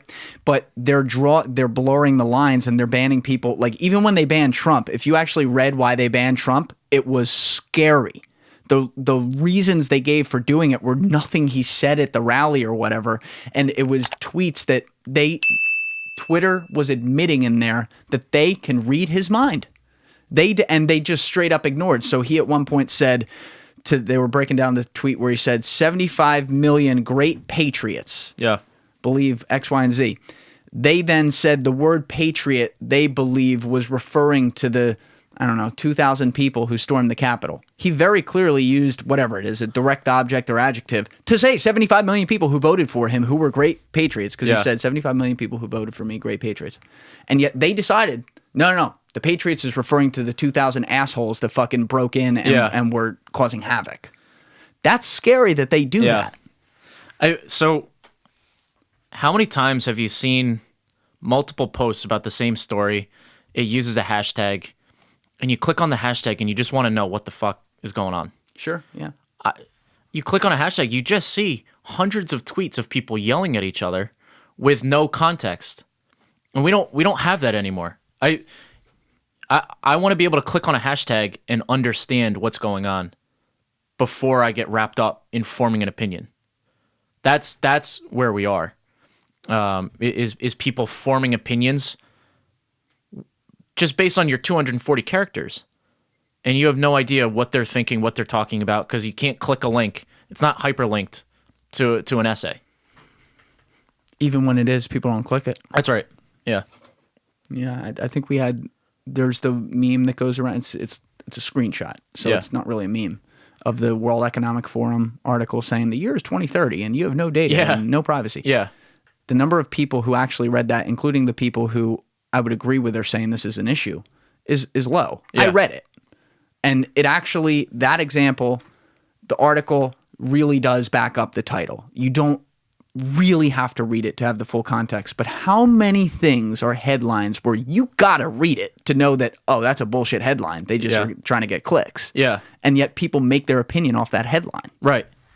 Yeah. No, people are stripping away context through all these things.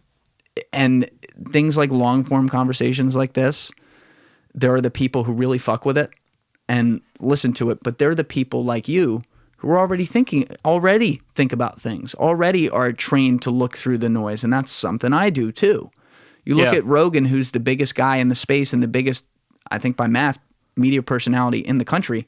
He still reaches consistently, and I would call consistently someone who at least casually listens to maybe one episode a week or something like that. I call that consistent. He still reaches only 15, 20 million people in this country. Yeah. There's 339 million people. So the number of people outside of that group who would adhere to long form, really looking and sifting and being curious about stuff, yes, there's a big group of people who've just never heard of him or aren't a fan of him or whatever who are like that. Yeah. But it still leaves the majority of the population who's not like that, who wants their information in that quick tweet or that quick announcement or that quick little clip. Yeah. We lose the context there. People get their identity from not even their ideas, because they're not their ideas. People get their identity by what team they're on. Yeah. And it's that age-old advice people give you in management training, how to conduct a meeting. Don't criticize the person, criticize the idea. Right? How many times have you heard that? But if someone's identity is the idea, then where do you start? Because in the workplace, I can make a pitch for doing X with the business, and I'm not identifying with that idea. That just came to my mind. But if you've spent your whole adult life crusading for something, fighting for something, maybe you don't even understand because a person you looked up to did it, and someone criticizes that idea, you would immediately take them as an enemy, and you fight back. Yeah, what was the one? I've talked about this before. This has been around for a while, but you'll see when it gets near election day, people who are firmly on the left will put out that post on whatever platform they decide to, where it's like, vote as if your mom's a nurse, your brother is gay, and like every single personal identity you can get, painting the worst possible scenario, which is like telling you, oh, if you don't vote the left, you are trying to kill all these people, whatever, which is ridiculous. Because think about, okay, some of that, let's say even some of it's like a little bit true. Let's say if you voted for a Republican who's strongly against transgender rights, and that ends up hurting those people. Yeah. That's a reality. But the people who are voting for that person may not know anyone who's transgender, and maybe they're voting for it because that candidate, let's just use a COVID example, wants to open up businesses and allow people to live, versus the other candidate wants them all to die. Yeah. So you're shit or a fart. You're fucked either way. Yeah. It's one of those. So we learned in college the old legal principle. Like you ever see the symbol of the lady who represents justice with the scale and wears a blindfold? No. So if you look up like a imagery from a courthouse, she'll be blindfolded, and the idea is that the law or justice should be blind to anything but the case, right? So we have that same idea, I think, a little bit. I have it up here. I'll put it in the corner of the screen on the podcast too. When we talk about what social justice and things like that, we should be blind to all the extraneous factors. But there's a thought that you can't be blind, right? Everyone has a bias, including the people in power.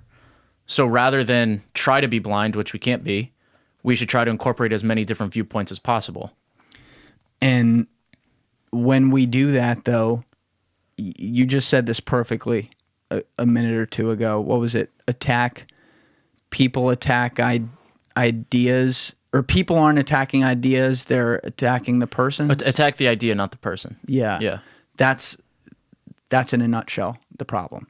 Because when you attack the idea, it's not personal. You're attacking a thought process. Right. And I don't even like the word attack, but let's just say have a diplomatic, good dispute that tries to come to some form of agreement or problem solving on the other end, where there's a give and a take. Let's just use the long words and call it that. People don't do that because they associate with the people who happen to symbolize the idea. So when they tell you, oh, if you are voting, I mean, you just saw such an example of it with Trump. You saw 75 million people vote for Trump. I tell people all the time, I'm like, do you know how many people voted for him and went, Jesus fucking Christ, I'm really voting for this guy?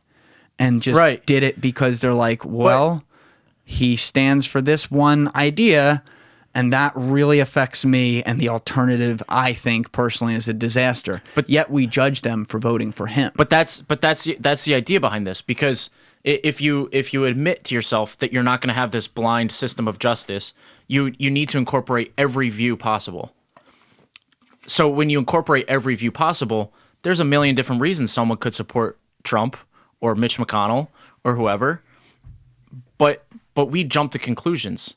Maybe not like the person, maybe not support the person, but support like a couple things that they are going to happen to vote for in representative and government. Like if you watch the election results come in, I don't know. I actually don't think I know more than 2 or 3 people who live in New York City and voted for Trump.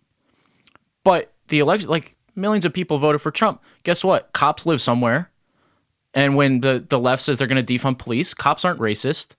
They just don't want to lose their job. Yeah. So the idea that if you voted red, you're a racist, and if you voted blue, you want to shut down and kill small businesses. People vote for a variety of reasons. I think one side gets a lot more leeway on why they're allowed to support that party than the other. Anyone who voted red is a white supremacist or a Nazi, which is a bit ridiculous. But we need to be able to accept that there are as many different viewpoints as there are people, and by people acting on their own viewpoint and their own interest, we can come to the middle. It doesn't mean that you support 100% of the Republican platform or the Democrat platform. And I saw people attack others for voting for Biden because Biden is old, right? And has some cognitive issues, it appears. But they weren't voting for Biden because, like, oh, Joe Biden.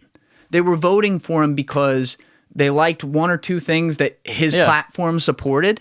And then some people, and I totally get this, they're like, we can't have another 4 more years of Trump because of the divide in the country. And so my friends who did that, I get it. And then it was also a problem because I didn't vote for either of these guys, and I got shit from every side. Yeah. And they were all like, you know, this side's saying, oh, you stand for lockdowns and all that. And this side's saying, like, oh, you stand for hatred and division. I'm like, I don't stand for any of that shit. Yeah. I just felt like, all right, we have one guy who's really divided us more than ever before over the last 4 years, and we have and that's the person, right? And that affects things because even though we want to attack ideas, people don't do that by and large. Yeah. And I accept that reality for now. Yeah. And then on the other side, I saw a guy who couldn't finish a sentence in some ways. Yeah. And so in my head, and let's not even get to some of the platforms, which I could pick apart all day. In my head right there, it was like, well, fuck.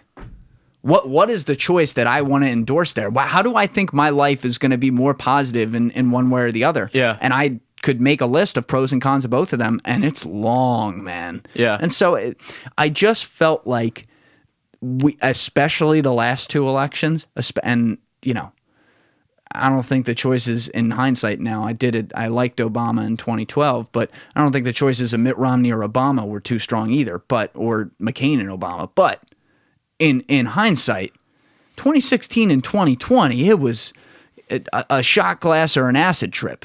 It's just there's too much where it's like, how can I even stand for this? And I didn't vote for either candidate in the past 2 elections either. Again, I'll contradict my point that people are voting for a lot of different ideas. I think at the end of the day, the person matters a lot. Yes, that's what I'm saying. I accept that. Yeah. The person matters more than the ideas that they pretend to hold. What we're talking about is how we wish the world would be. Right. But we both have an acceptance of that's not how the general population views it. And so we live in that world. Right, exactly. And it's a shame that we have to live in this world. And I love this symbol right here. I'll put it up again. The Lady Justice, because you want to talk about having a circle of life on this and applying to so many different things from every angle. It does. Do you read Malcolm Gladwell? No. I love him. Yeah. I think his books are just fire. I don't even remember what book it was, but one of them, maybe it was Outliers or something.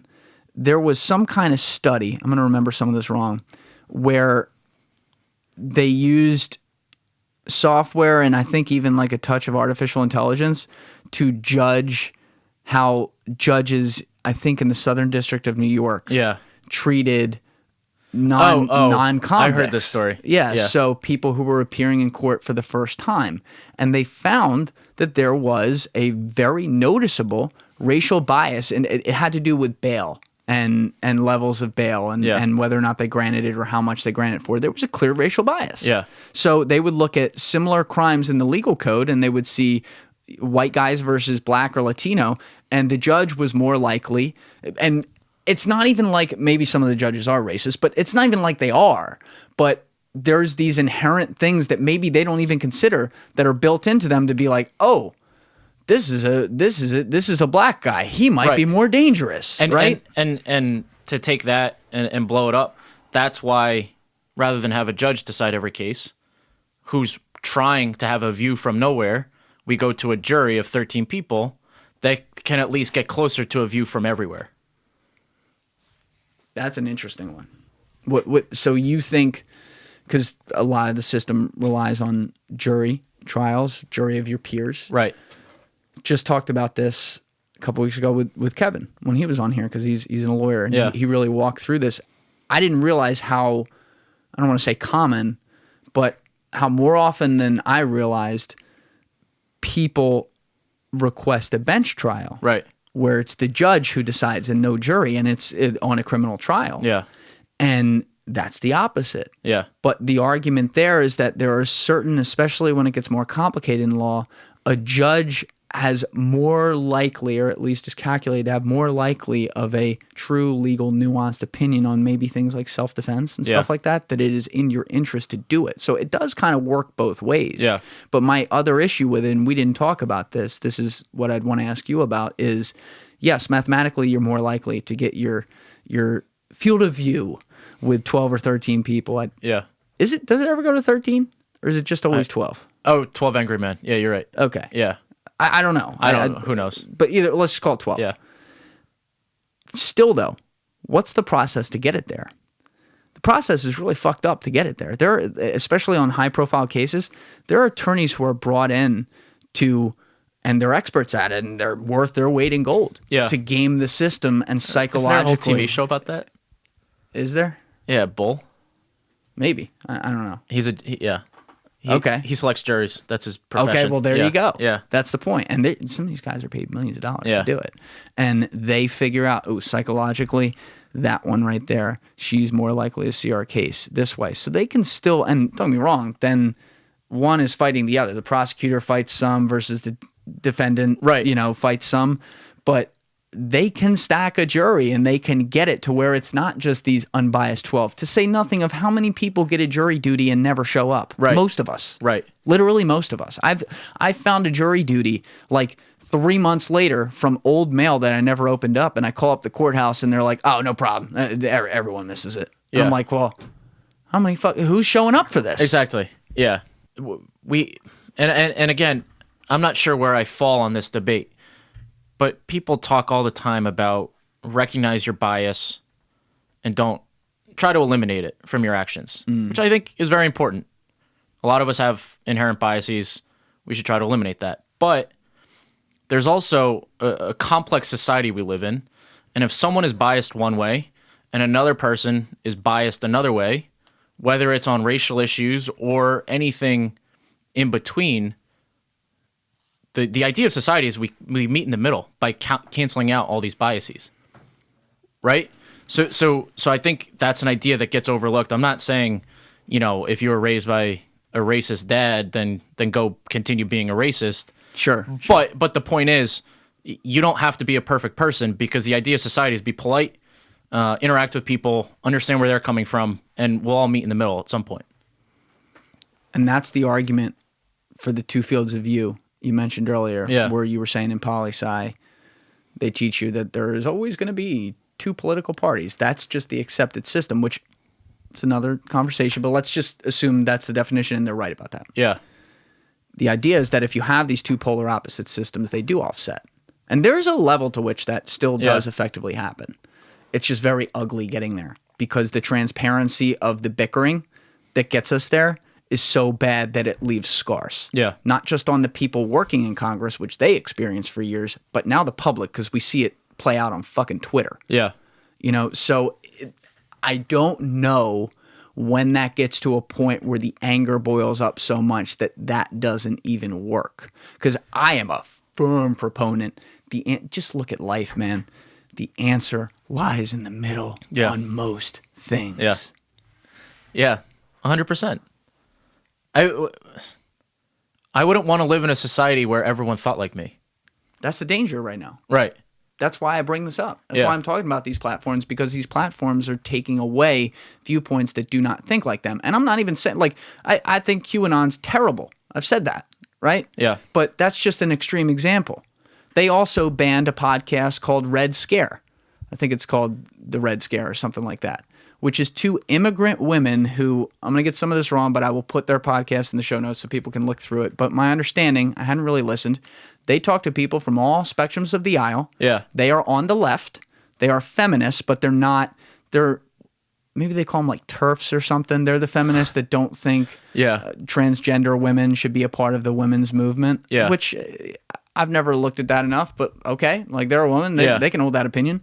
And they just try to find a little bit of nuance in the discourse. And so when Twitter was doing all these bannings of Trump and QAnon and stuff, they tried to do these one-offs where they banned them too. Yeah. And I don't know if they restored that, but they then were able to say, oh, we banned one on the left. Well, you did, but you banned one that didn't go with your full opinion of what the left is. Yeah. So you still run the risk of, like, all right, you're removing certain things, but you're doing it in a way that's not balanced at all. Yeah. And doing it under the lens of what's balanced.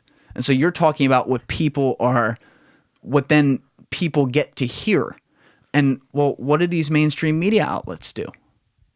They cut it up and put it on social media. So what are they saying? Like, do you watch CNN? You mentioned earlier, like, you've at least watched a little bit of this stuff, but are you just seeing it on socials? Yeah, I try not to watch any of the mainstream stuff. Yeah. I don't either. I can't tell you the last time I turned it on the TV. Yeah. Like, I've been in a room where, especially during election, like, it would be on a TV downstairs or something. Like, I see it. I glance. But I watched the Tim Dillon election show. Oh God. With Joe Rogan, and I just can't do the cable news. Wolf Blitzer, they need 8 more votes in West Virginia. Like, I don't care about any of that. I will say, I do. Every election night, I always have CNN on, because, like, John King, I think, is always, people argue about him with opinions, like, outside of this, but he's the guy that runs, like, the election room and then communicates with their room.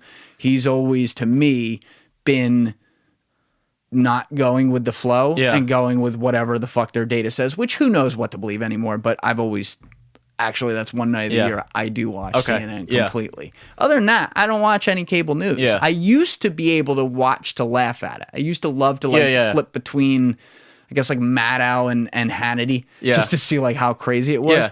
But now it's not really funny anymore. Right. And it hasn't been for a while. Right. Because I see this and I'm like, these people are Looney Tunes. They're. Well, it's the old thing we learned in middle school history class. One man's terrorist is another man's freedom fighter. That's literally happening with people talking about the Capitol being stormed. Yes.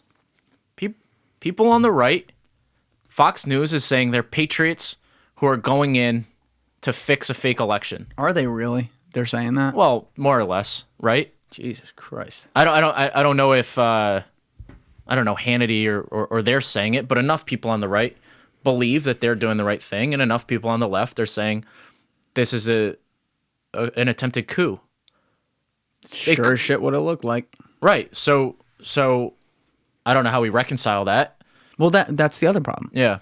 See, I looked at that and said, and don't get me wrong, the fact that there were so few cops there that day, I mean, he's a fucking idiot for holding that rally. Something was going to go wrong. Oh, sure. Do that somewhere else. If you're going to fucking do it, do it. So he was, as far as I'm concerned, he walked right the fuck into it. I have zero sympathy for him. And I don't know if by the letter of the law he incited violence, but you want to talk about being careless with what you say on stage in front of fucking rabid, however many people there were who think the election was stolen there. Stupid. Go ahead. There's again to call back to something I know, which is I'm not an expert on politics, but I work in a corporate setting. If you want to get people bought into a process, you take their feedback and you make them think it was their idea for the end product, right? Define that. I love that. So the reason I bring this up is I think the idea the election was stolen, that idea I don't think has any merit. Mm-hmm. But if you want to show people that the election wasn't stolen, say, I understand your concern. This is the process of how we count ballots.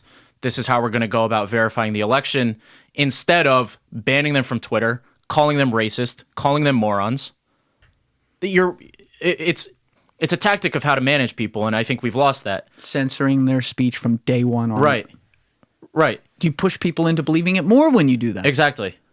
And that's so spot on. So you're looking at it from what we talked about maybe like 20 minutes ago, which is people are going to be more likely to want to do something when they're told they can't. Right. So if I told you I think there's coffee in that cup and you said no, it's water. I better show you it's water. Why don't you just show me it's water? Couldn't agree more. Instead of saying no, you can't see it. You can't see it. Couldn't, and that's where the fault lies. And then once something like that happens and you have an insurrection or whatever they're calling it, well, see, I'm consistent myself. Yeah. When I saw bad actors take over good actors from the protests last summer, for a while, like it made perfect sense, and people in New York were protesting beautifully for a while. Then you get your anarchists to come in, and then eventually, like, the normal people go, ooh, we don't support that, and they just go home. And so you get the right saying they're all like that, which is insane. But what did you get the left doing from day one? They're taking fucking videos and putting it on TV and cutting it up and putting it on socials. They know what they're doing. Yeah. And I'm talking about like CNN. That show headlines, mostly peaceful protests, with the person saying, very peaceful out here, and there's fucking buildings burning down behind them. Yeah. So I'm consistent. When jerk-offs go into the Capitol building with spears and shit, I don't even care if there were a few like Antifas in there. That was mostly fucking Trump people in there going in, and they're overtaking the house the people built, and there's people fucking dying in there too. There's cops who you're supposed to support on the right side in danger. I'm gonna call that out. Yeah. You know what else I'm gonna call out? I'm gonna call out people fucking burning down businesses and killing people like David Dorn in St. Louis. I think it was in St. Louis. Yeah. During these fucking so-called peaceful protests. I don't see, as things go on in those situations, enough people like Terrence Jones staying out there. I see people like fucking bandit anarchists who have no political affiliation other than burning down the fucking system, no pun intended, to do it. And I see the same thing at the Capitol. Throw them all in jail. Don't suddenly give me, like I'm getting from the left, all these speeches like, this is beyond the pale, these people are disgusting, don't give me that. Yeah. You did it. You supported it all last summer. Call it both ways.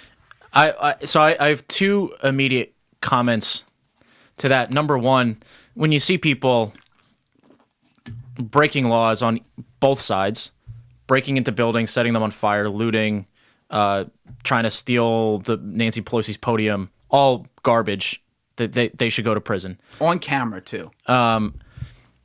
Number one, I ask, why is society creating people with nothing to lose that they resort to this?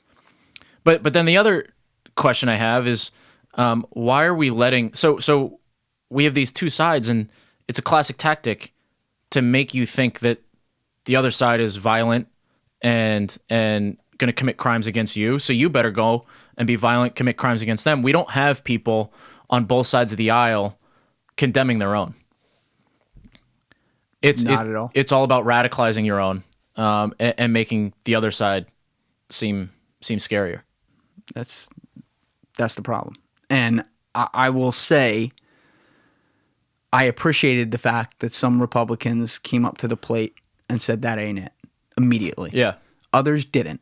I don't appreciate that fact. Yeah. Because they're the same fucking... And it's not just even the people in Washington, D.C. Some of these right-wing commentators and stuff who were calling out all the violence, as they should, in Portland and stuff last summer, were coming in and saying what you were saying earlier. I didn't know they were even saying that on Fox News. But, oh, these people are just pissed off because they've been silenced.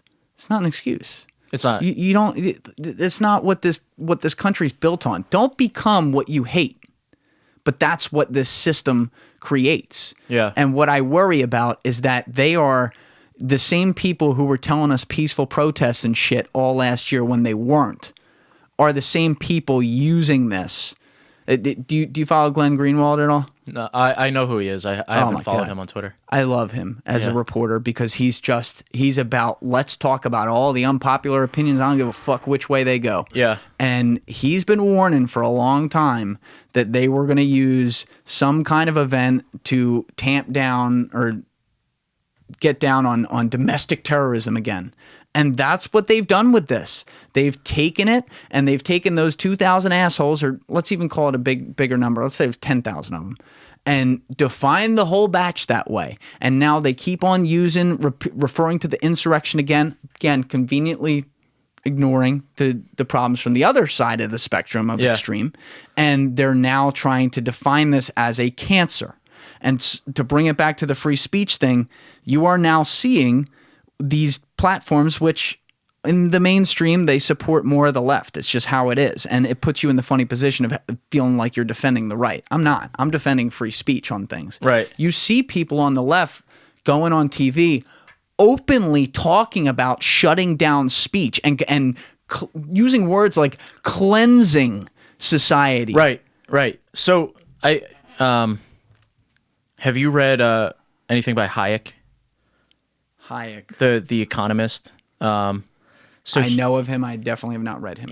One of his books from the 40s says that the great tactics of the communists and the fascists, which I wouldn't say we're there yet, but we have a very divided left and right wing. He said the great tactic is they make their constituents believe there are no more people in the middle. There are no more classical liberals. Everyone is either a communist or a fascist. Pick a side, because we're gonna battle each other, right? So that's how they get people to their side, and that's also how they make them hate each other. Because there are all those internal battles before any country goes either way. During those periods of tumult. So I think there's something going on now where the people on the right make it seem like if you're not firmly in the camp of the right, you support the anarchists. Yep. And the people on the left say, if you're not firmly in the camp of the left, you support the Capitol storming. Yeah, I completely agree. That they generalize. Yeah. Completely. And it gives me some hope. I've spoken with people all across the political aisles over the last 10 months. Yeah. And there are a lot of people who I can firmly put in one of the two boxes who talk about this. And they talk about generalization. And maybe even sometimes they fall in the trap with a tweet or a post on Instagram, one-off stuff. We probably fall in that trap too. I always try to say like, hey, this is a generalization on this show. Yeah. And sometimes I probably forget to do that. So it's human nature. You'll fall into that. But we do it on the highest level consistently on this stuff. And we say, this is what you are. And there was a tweet a couple weeks ago from some guy who's like big on Twitter. I don't know a hell of a lot about him, but this guy, Hotep Jesus, who said something along the lines of, how do you divide an entire country? You take the lower classes and you pin them against each other on certain things that make them look different or something like that. Yeah. And claim that they're each other's enemy.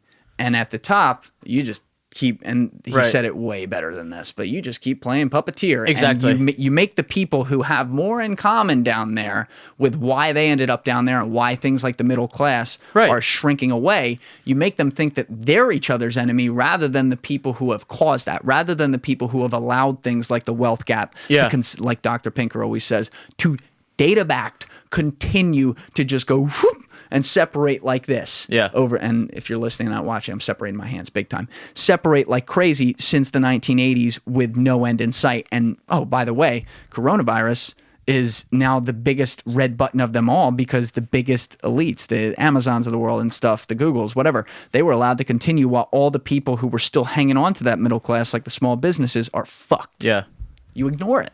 I think there's a lot going on. to crush the middle class. I think that's a huge topic of conversation too. But yeah, I mean, we're fighting about ideas that don't materially impact your day-to-day life. Yeah. Right? So I get the dignity question. I get that some people say, I want to be able to use the women's bathroom if I call myself a woman. And that's a day-to-day issue. Fine. But when we talk about some fringe cases about, and I'm racking my head for an example, but I think a lot of what we argue about don't really materially impact us on a day-to-day basis. Yeah.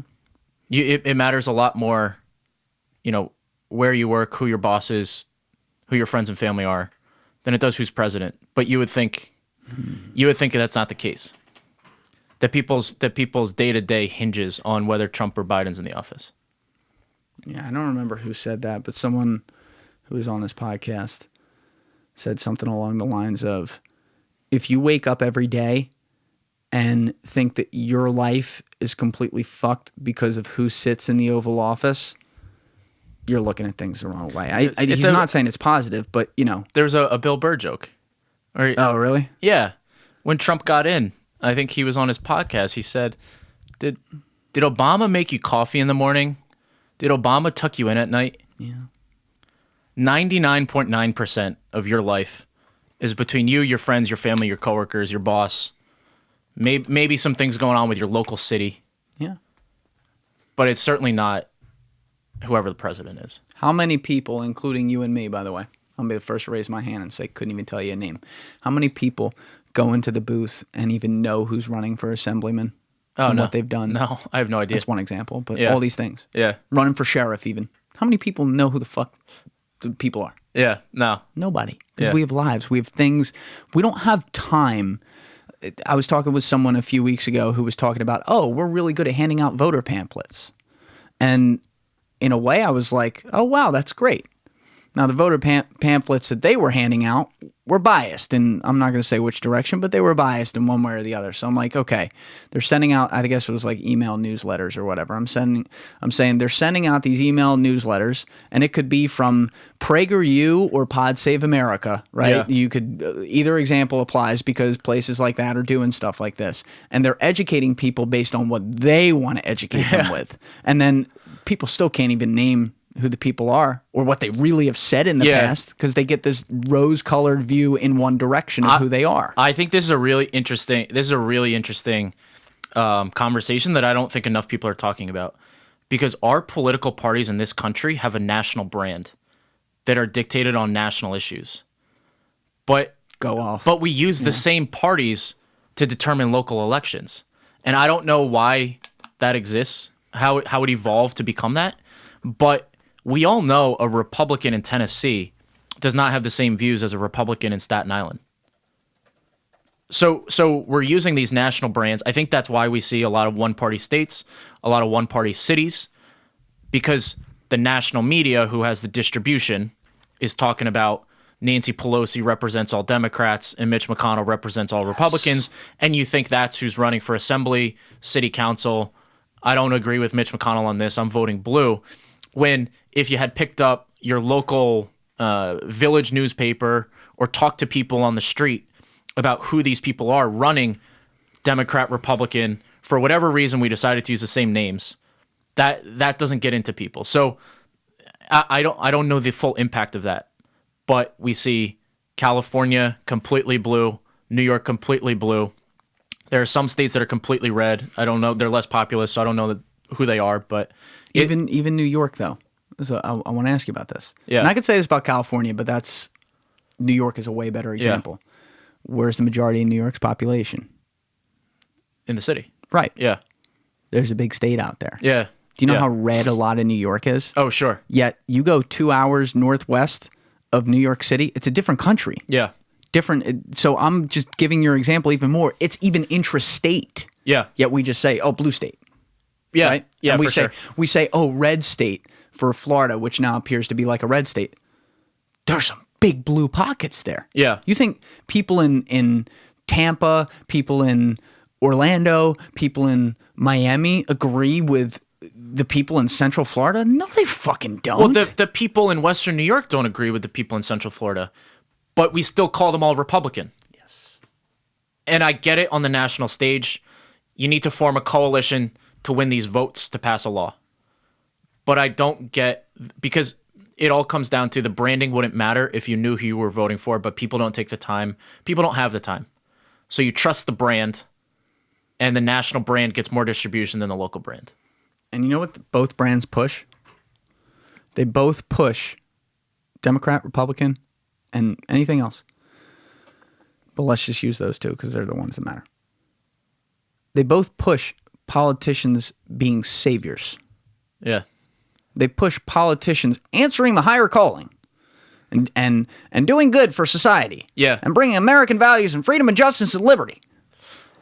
They don't push politicians as being, I'm trying to think of a good word, but being, maybe this isn't the right word, but conduits, connectors. Right. People who help. And the best politician in America right now and a lot of people still have no idea who the fuck he is, but the best politician in America over the last December and January, so the last 2 months, has been the mayor of Miami, Florida. Yeah. Who I recently found out is a Republican. You would never fucking know it. Yeah. And you know why? Well, because he's trying to make his city a better place. Yes! And rather than pretending like he has all the answers, he's asking people how he can help them. That is literally what his first tweet was. Who was it was like the Founders Fund guy or something? Keith. No, his Founders Fund. Keith Rabos was the guy who Yeah. went there first, and he was like kind of quieter about it. Yeah. But the guy, Delian, or I don't know him very well, like Delian or something like that. The whole thing started with a tweet on December 3rd where he said, hey, hear me out, guys. Let's make Miami the new Silicon Valley or something. And Suarez on Twitter, the mayor of Miami, retweets it with a quote that says, how can I help? Yeah. And walk people through what this guy has done over the last 2 months, because it's nuts. So I'm no expert on Miami city politics, but this Mayor Suarez has basically taken to Twitter and other online communities to try to create a better environment in Miami for innovation by recruiting individual founders, operators, and VC firms to come down to Miami. I don't know if he's doing the same with banking, but we see a lot of people in finance moving down to Florida too. So he's just trying to create a community where people are coming. The zero state income tax certainly helps in Florida, And it's open. And the lockdowns are relatively less than New York and California. So he's just creating an environment where people are coming. And it seems like if people aren't moving there full time, people are taking a few months and going down there. And the reactions I've seen are pretty positive. I've never seen anything like it in my life, how fast it's happened. But yeah, the Rabos guy went down there first. He was a San Francisco transplant. He's a big name. And then some minor names went down there who fewer people would know. But after Delian, or however you say it, put that out there and considered it, Suarez, I guess, then met with him immediately, got him to move there, and then started knocking down the bowling pins. And that first tweet, any politician could put out a good one-liner. He has backed it up, though, because when he brings these people in, he does it on camera, too. He has his cafecito talks or something. I guess that's like a Cuban coffee that they have in Miami, where he brings them into his office, and that's what he does. He says, what can I do for you? How can I help? Not, I'm Republican Francis Suarez, and I approve this message. No. He's like, what can we do here? I want to make, and he's meeting with people from the left and the right, too. He doesn't look at it like, where do you stand? He's like, hey, you're really smart. I would love to have you build your community in Miami here. Build your company out in Miami, even with your future remote work. Bring your employees here so everyone's close to each other. How can we make that happen? Yes, so I'm sure on the face of it, I'm positive that not everyone who lives in Miami right now is a fan of that. Sure. The same controversy that San Francisco had about people coming in and driving up rent prices, you can make that same argument. But what you have to respect is the fact that this guy puts his ego aside, he meets with people, and he says, how can I make Miami a city of the future? You see it all the time. Republicans have well, if we lower the taxes here, we'll get more businesses to come. If we recruit the right people from other countries, they'll start their companies here. But not that many people go out and call the corporation and says, how can I get you to move here? And this guy's doing it. He's not afraid to have that conversation. And he's getting in conversations with Elon Musk on Twitter at 3:58 in the morning, where you familiar with the Boring Company, the whole like, tunnels thing? Yeah. So one of Elon's many projects. To get an approval in LA, I guess that one was in LA, but his offices are in Silicon Valley, which he moved from and is now in Austin. He relocated because it's freer there. Well, no, you saw why he did that too. Oh, yeah, I'll tell that story. Yeah. I forget what Elon tweeted, but the congresswoman, assemblywoman from San Francisco replied to his tweet, "Fuck you." And he said, "Message received." And he moved to Austin the next day. Out. Yeah. Out. It's these people, they think they're saviors. And she was like an assemblywoman or something. Yeah. Like on some state legislator. No one knows who the fuck she is. She's trying to make a big name for herself as well, she's a woman. I can't say big swinging dick. But you get the point. But she got what she wanted. She got what she wanted. He left. And she wanted him to leave. Did she want that? Yes. Yeah. You think so? Well, you can't say that that's what you want and not want it, right? I think she just wanted points. You think they just wanted a struggle? Oh, yeah, because she gets to say, "You're Elon Musk. You're really important." Well, I'm more powerful than you are. So this is a really interesting conversation that we're getting into, because the topic of zero-sum versus positive-sum games, right? And I think define that for people. So a zero-sum game, the perfect thing that comes into my mind is Michael Douglas in the movie Wall Street. He said, when you're making a trade, it's a zero-sum game. Either you're right or the guy on the other side of the trade is right when you're trading a stock, right? It's a fixed pie, and you're trying to decide how to divide it. Mm-hmm. A positive-sum game is an example where the pie grows. So a positive-sum game is business, the private enterprise, because as you innovate and create new products, new customers are served, you create new value, you unlock, you build a bigger pie, and it's not as important how it's divided. For whatever reason, I think politics has become much more, if not a perfect zero-sum game, much more of a zero-sum game.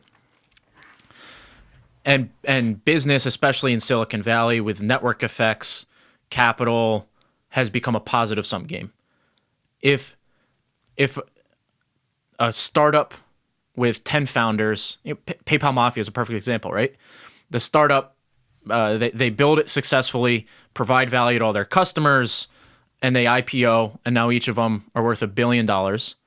Well, now there's $10 billion more dollars sitting in Silicon Valley that can be invested in future companies. Mm-hmm. So I think the butting heads of politicians and business, we're seeing that clash between people who think it's zero sum. When a Democrat yells at a Republican, the Republican has to reply in kind because they're fighting for votes. When a politician yells at a business person, he can go somewhere else and do what he needs to do. Yeah. Perfectly said, man. I haven't heard someone put it that way. Maybe I'm not listening to the right people, but that's what this guy has figured out. Right. He didn't figure out, the Republicans are right on this issue and the Democrats aren't. He just figured out, like, oh, wait, they're all just yelling at each other. I'm just going to go right at these people and tweet at them and say, hey, tell me what to do, man. And so the old way of thinking of it, if you were playing a zero-sum game, you'd say, if I invite Elon Musk to my city, he's going to have more power than me because of the people he employs, so I can't sacrifice my power.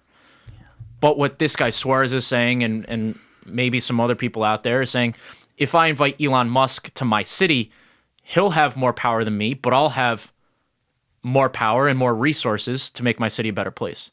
So you can see the positive side. My city will have more power. Right, exactly. Yeah. Yeah. And then people will just respect more people. You said some people will be negative for certain reasons. There's always going to be that. You're never going to have everyone happy. Yeah. But more people by percentage are going to be like, whoa, I love that guy. Look what he did for us. And it brings to mind a couple years ago when Amazon did HQ2. I don't think that was well received by the public. It was kind of tricky the way they did it, but they announced they're building a second headquarters, going to employ 100,000 people. Yeah. What can you give us, city?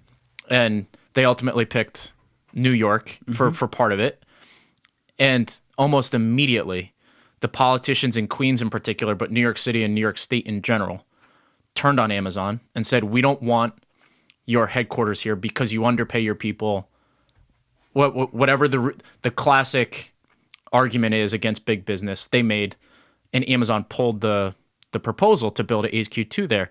The Peggy Noonan, who's a writer for the Wall Street Journal, wrote a column, definitely on the conservative side, but she said, hey, I get the liberal point of view, but what New York liberals would have done in the 50s and 60s is gotten Amazon to move there and then had a conversation with them about how they could improve their business to benefit the people. Once you kick someone out of your city, you have no say in what they do.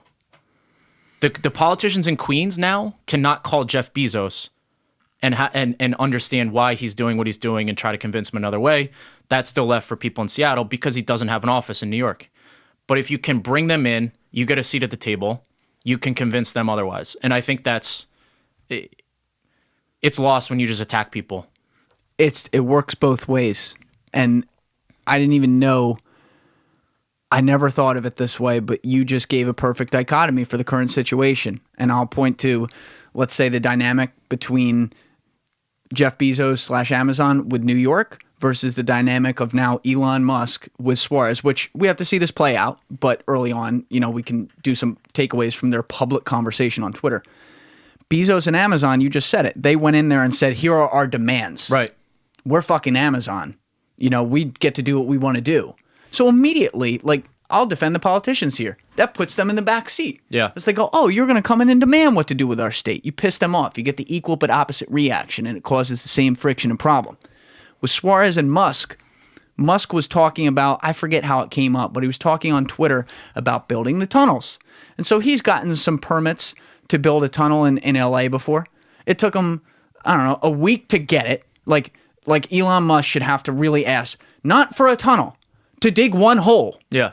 Like these self-important city politicians were like, Elon, we're going to need a full plan on that. And, we'll be able to judge the efficacy of this. Like they fucking even passed physics in high school, right? Now, I'm not saying you should just let anyone do exactly what they want to do, no questions asked. So they're, again, middle ground. But they're so self-important. In the last 5 years, he's dug one hole. Yeah. So he's putting out there something about it on Twitter. And Suarez, who is the mayor of Miami, which is a city that's concerned with the climate and going underwater. Underneath the city is literal ocean. He goes, hey, I would love to be the first city on this. Can you just come in and tell me what you need? And so Musk immediately responds at 3:58 in the morning. They're going back and forth, going over how this would work.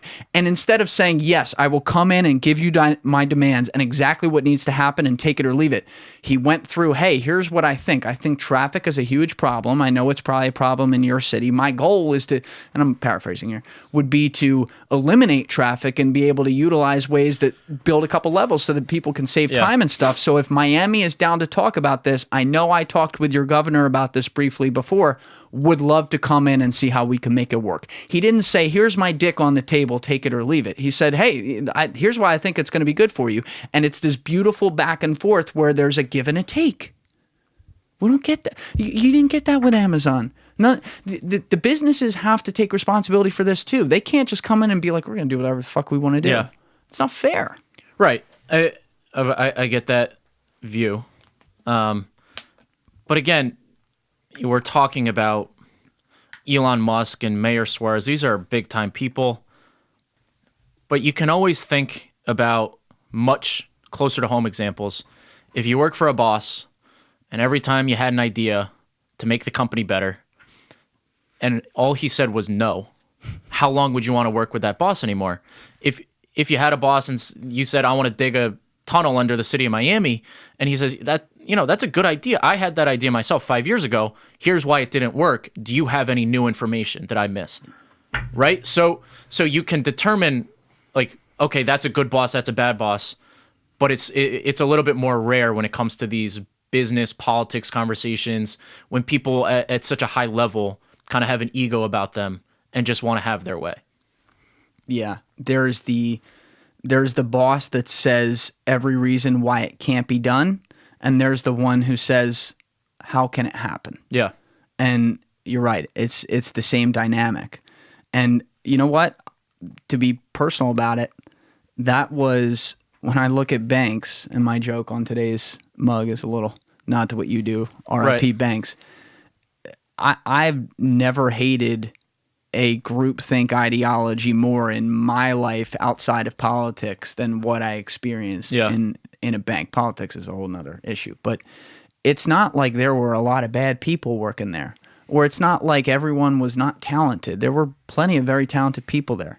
But these banks are so big. And mine, I worked within Bank of America. I think statistically, commercial-wise, it's the biggest one, I think. It's one of them, right? So it's not the lack of having some of the right people there. It's the idea that it gets so big by a numerical scale of people that work there, and the government gets so involved, which some of that very fair, because banks, even if it was a small number of people, fucked people over in 2008, 2009. So I get it. When you combine those two things, though, the idea of the chain of command and having new ideas and asking questions of saying, how can we do this, doesn't exist. Yeah. It is, I used to joke that Bank of America would ask us every reason why we shouldn't do business with someone rather than why we should do business with them. Yeah. And so that affects how you then think about things. And you suddenly, I found myself, without realizing it for a short time, asking myself all the wrong questions going into business situations because that's what I was trained to do. And I had to come out of I had to recognize, I didn't recognize that right away. I was hypnotized by that for a long time. And then I had to come out of my cocoon and be like, wait a second, this doesn't work. But I couldn't go to someone at the bank and talk about that. I could go to like one person, but it's going to die on the vine right there. They're not going to take it to the next guy, and he's not going to take it to the next girl. It's not how it works. And so we see this now infect every level of society, and there's an example for it everywhere.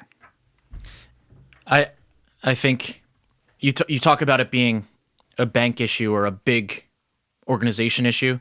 I think specifically in finance, it has a lot to do with any type of regulation. But absolutely, this is something you talk about a lot. The bigger the organization, the harder it is to get a yes, to have new ideas, to innovate. And I think you were talking about this on a previous episode with Anthony Fenu about smaller companies being able to innovate. That's what we were talking about on this one earlier about him too. Yeah, that's right. The same, and I let me not just single out banks. I might have said this earlier, but it applies to the tech companies too. It applies to Google. It Absolutely. applies to Facebook. Yeah. There's a point where suddenly Facebook wasn't in a garage, and now it was in an office with a nice bureau, and maybe it was still great then.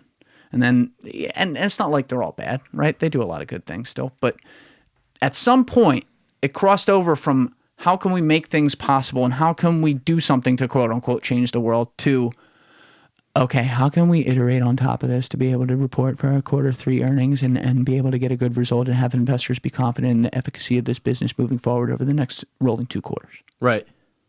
It's an interesting way, almost visually, to think about businesses and how they try to become more profitable or more efficient, whatever term you want to use. But you look at small companies being started and they bleed money because all they're interested in is creating a new market, creating new products, innovating, and that's really exciting. But then over time, it's almost like you're blowing up a doorway, but then you have to build a sidewalk that goes through it, or else it's too costly, right? So mature companies are at the stage where if you can innovate at the margin and create that little bit of efficiency, that's what they want. But smaller companies have the liberty to say, I actually have a new idea. Let's go see if this works. And that's how they create their value. And don't hate on the buzz speak you just used because it's important. It's spot on. That's where, people always say efficiency and effectiveness and drop all this stuff Right. up.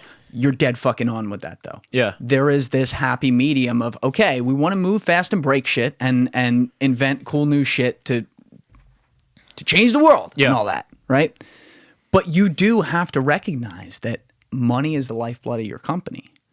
You can't just invent it. Well, our Federal Reserve would say differently, but for the most part, you can't personally invent your own money out of thin air. Yeah. So you could have the best idea in the world. How many companies you think die because they put the cart before the horse and they're like, oh, let's do this thing right now because we have that idea, and then they never get there because they have no fucking money and no product. Yeah. Well, I mean, I'm sure that you take banks and fintech, for example. Yeah, let's get to this. Do it. Yep. So I have no doubt that. Excuse me, I'm gonna blow my nose for a second here. Tested negative multiple times. No COVID. I have have to say that. I have no doubt that the ideas that spawned Robinhood, the ideas that spawned Chime as a bank, the ideas that spawned all these fintech companies that are taking the world by storm, some banker had them in the 90s and 2000s, right? I mean, Robinhood was literally like E-Trade before it was on the mobile phone. But these ideas are not new. What's new is the ability to execute. So when a technologist builds a stock trading app, it's different from a stock trader building a stock trading app. Wait, expand that. I think I see where you're going with that, but I want to make sure I understood that. So if you're in the industry and you're a stockbroker, you say, I want to build an app to get all my clients online, and then I don't have to take their call every day. Rather, I can go get new clients to come on, right? You're like enabling self-service, which is basically You're scratching an itch. you're reducing the barrier to entry, and you're making yourself more efficient. Because you're aware of it. Because you're in the aware middle of it. Because you're a stockbroker, and you say, if my clients were trading online and still paying me commission, I could go recruit new customers rather than taking their phone calls. To draw it out, you are identifying a problem from the inside. Right. Because you're on the inside, and you are saying problem, because I'm on the inside and understand this problem and understand what caused it, I have a very high probability of being able to figure out the solution to the problem because I'm familiar with all the context. Right. So I think you take a look at a stockbroker from that perspective, and he brings an idea to his manager that we should build a mobile app for his clients to trade stock, versus a technologist, a software engineer who has to call his broker and says, why do I have to do that when I can send an email and everything's online anyway? And he builds an app from the outside. Are you going to get a better result from a committee of people in the industry, or by one person on the outside building what he thinks the customers want? The ending to that went in a different direction I thought. I like that, though. You're arguing over a larger group of people who understand all the context and nuance to it, including the regulation around stuff, versus the upstart outsider who hatches an idea at his desk because he understands disruption versus understands the full context within there, and is just going to figure out some of the context later. That's interesting. I could see that going both ways. So I'll point out two examples for the big company trying to do something new. Number one is the app Fin by Chase. You've never heard of it. No, I never. No one's ever heard of it. No. What's it called? Fin, Finn. So I've never seen are you it. aware of Chime and Vero? Heard of Chime, never heard of Vero, never been on either of them. These are online banks. They are brand new software platforms founded about 2014 and on. And there's every year we get more and more of them, vying for the customers that aren't represented either physically. There are no retail branches of Bank of America in your town, or the checking fees of these old legacy institutions would be too high. So there's a real business need for digital banks. The cost of operating those accounts and maintaining those accounts is lower, so you can lower the fees and obviously bank the unbanked. Chase said, we see you guys. We're going to put millions upon millions of dollars into a new app and launch it. And they called it Fin. Trying to do the same thing, and it was closed within 6 months. So in did a different they do this industry, recently, or probably 2 years ago. Okay. They shut it down. In a different industry, how much money did they put behind Quibi? It's these industry insiders who don't understand the problem they're solving. Yeah. Quibi's the ultimate example of them all. I know that's more up your alley. Is the maybe, but it doesn't even matter what Yeah. alley it's up. It's you had powerful people. You had Katzenberg and Whitman, Yeah. and then all kinds of. They have $1.8 billion behind that or something, and they just looked at the data and then decided to hit a hot spot in there and didn't consider the context behind how they had to hit the hot spot. They thought that the zeros and ones that they looked at on the screen that was fed to them was enough to understand the psyche of the human mind that was going to have an emotional attachment to this app and adopt it. I guess the point I'm trying to drive at is, it sounds cheesy, but the platforms that are built more genuinely, I think, stand a better chance than the projects by committee that have billions of dollars that are funded, that are trying to take focus group opinions to release to market, and we'll get 10 million downloads tomorrow because we're JP Morgan Chase. And this goes back to I think it's Peter Thiel's idea. Took the words. I was Right? I was like I was sitting over here biting 0 to 1, 0 to 1, 0 to 1. Go. Right. Go Yeah. off. So it's better to build concentric circles around your first market and expand out than it is to pick a large market. Wait, define concentric circles. Isn't it? So a small circle and then completely enclosed around it is a slightly bigger circle. So with I think the example he uses is PayPal. They found success because eBay had a payments problem. So they went to eBay and they said, eBay, you have problems with people buying and selling whatever, Beanie Babies and baseball cards online. We'll be that payment partner. And then around eBay, they got to more e-commerce sites. Mm-hmm. And then on top of that, they eventually grew to be a remittance tool where you could send money to your family overseas. So they started small. They did not sit in a corporate boardroom and say, we have the internet now and payments is a huge industry. Let's come up with this huge idea that's going to disrupt the world. They started tactically and could build on that success. There's another thing they did there too. I don't want to leave that point because that's actually really important. They didn't try to save the world in a day. Yeah. Yeah, that's perfect. The other thing they did is one of Thiel's other main points of 0 to 1, which is there's points to be argued on this, but I love him opening up this conversation because it's important, where he says competition is inherently bad. Yeah.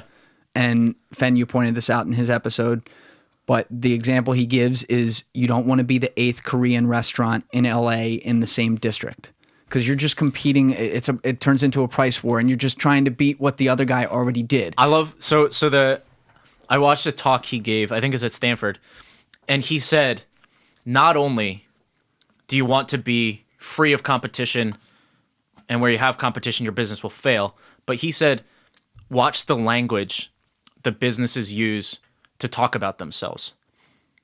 He said the monopolies will argue they're not monopolies, and the businesses in fierce competition will argue they're not in competition. So the example he gave in that lecture was, a restaurant founder will go to a bank and ask for a loan and say, I have no competition. I'm the only Persian restaurant in Southwest Palo Alto. And yeah, that might be true, but your competition is not Persian restaurants in Southwest Palo Alto. It's the world of like cooking at home, takeout, any other restaurant in the entire Bay Area, let alone Palo Alto. So they kind of narrow their market to make it seem like they're not a monopoly. And then on the other side, you get someone like Google, who clearly has market dominance in search. And they say, rather than respond to the criticism that they are the monopoly on internet search, they say, hold on, wait a minute. We have Google Cloud Storage that competes with AWS.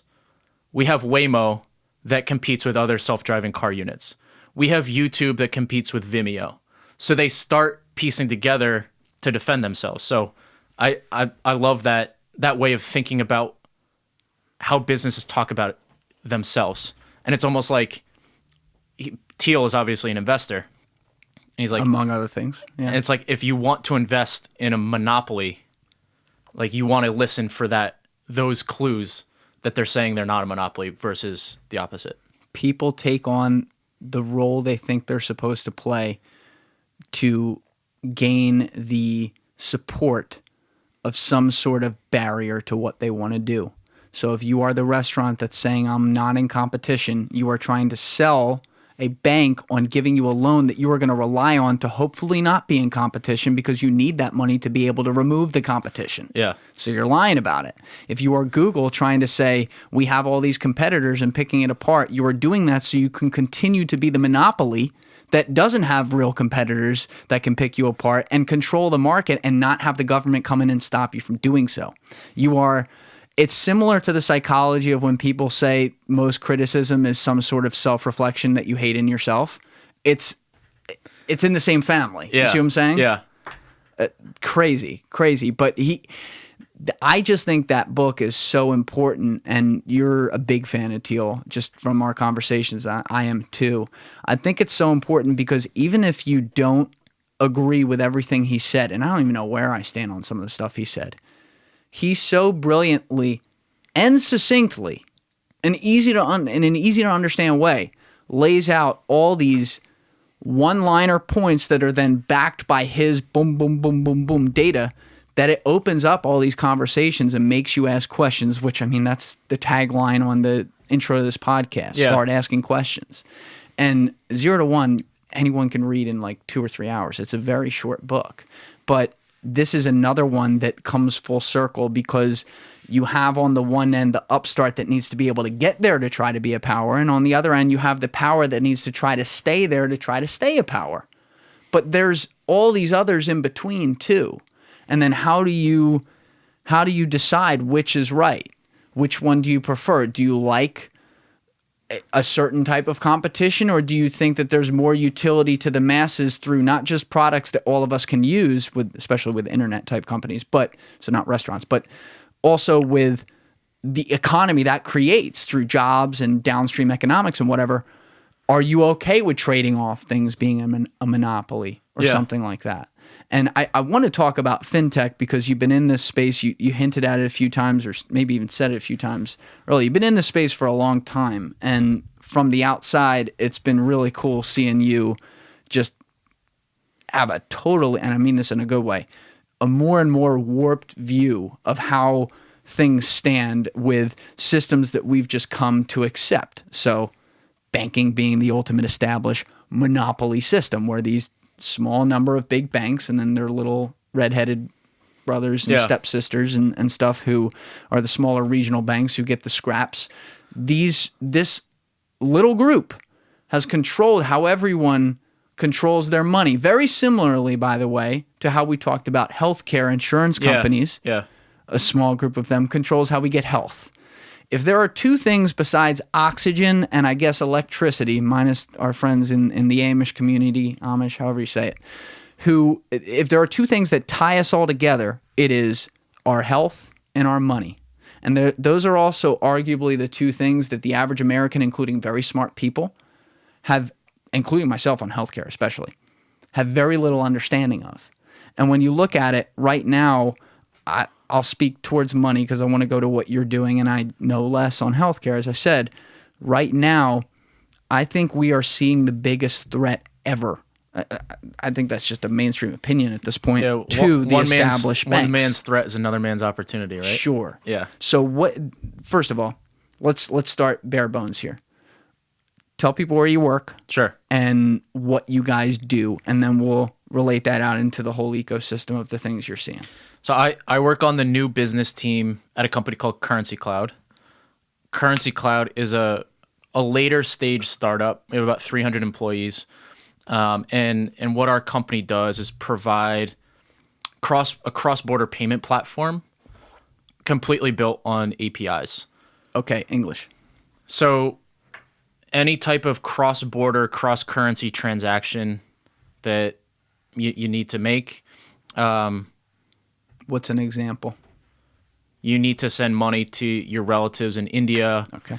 An individual in Finland wants to invest in Tesla in the U.S. Like the stock. The stock, Yeah, right? yep.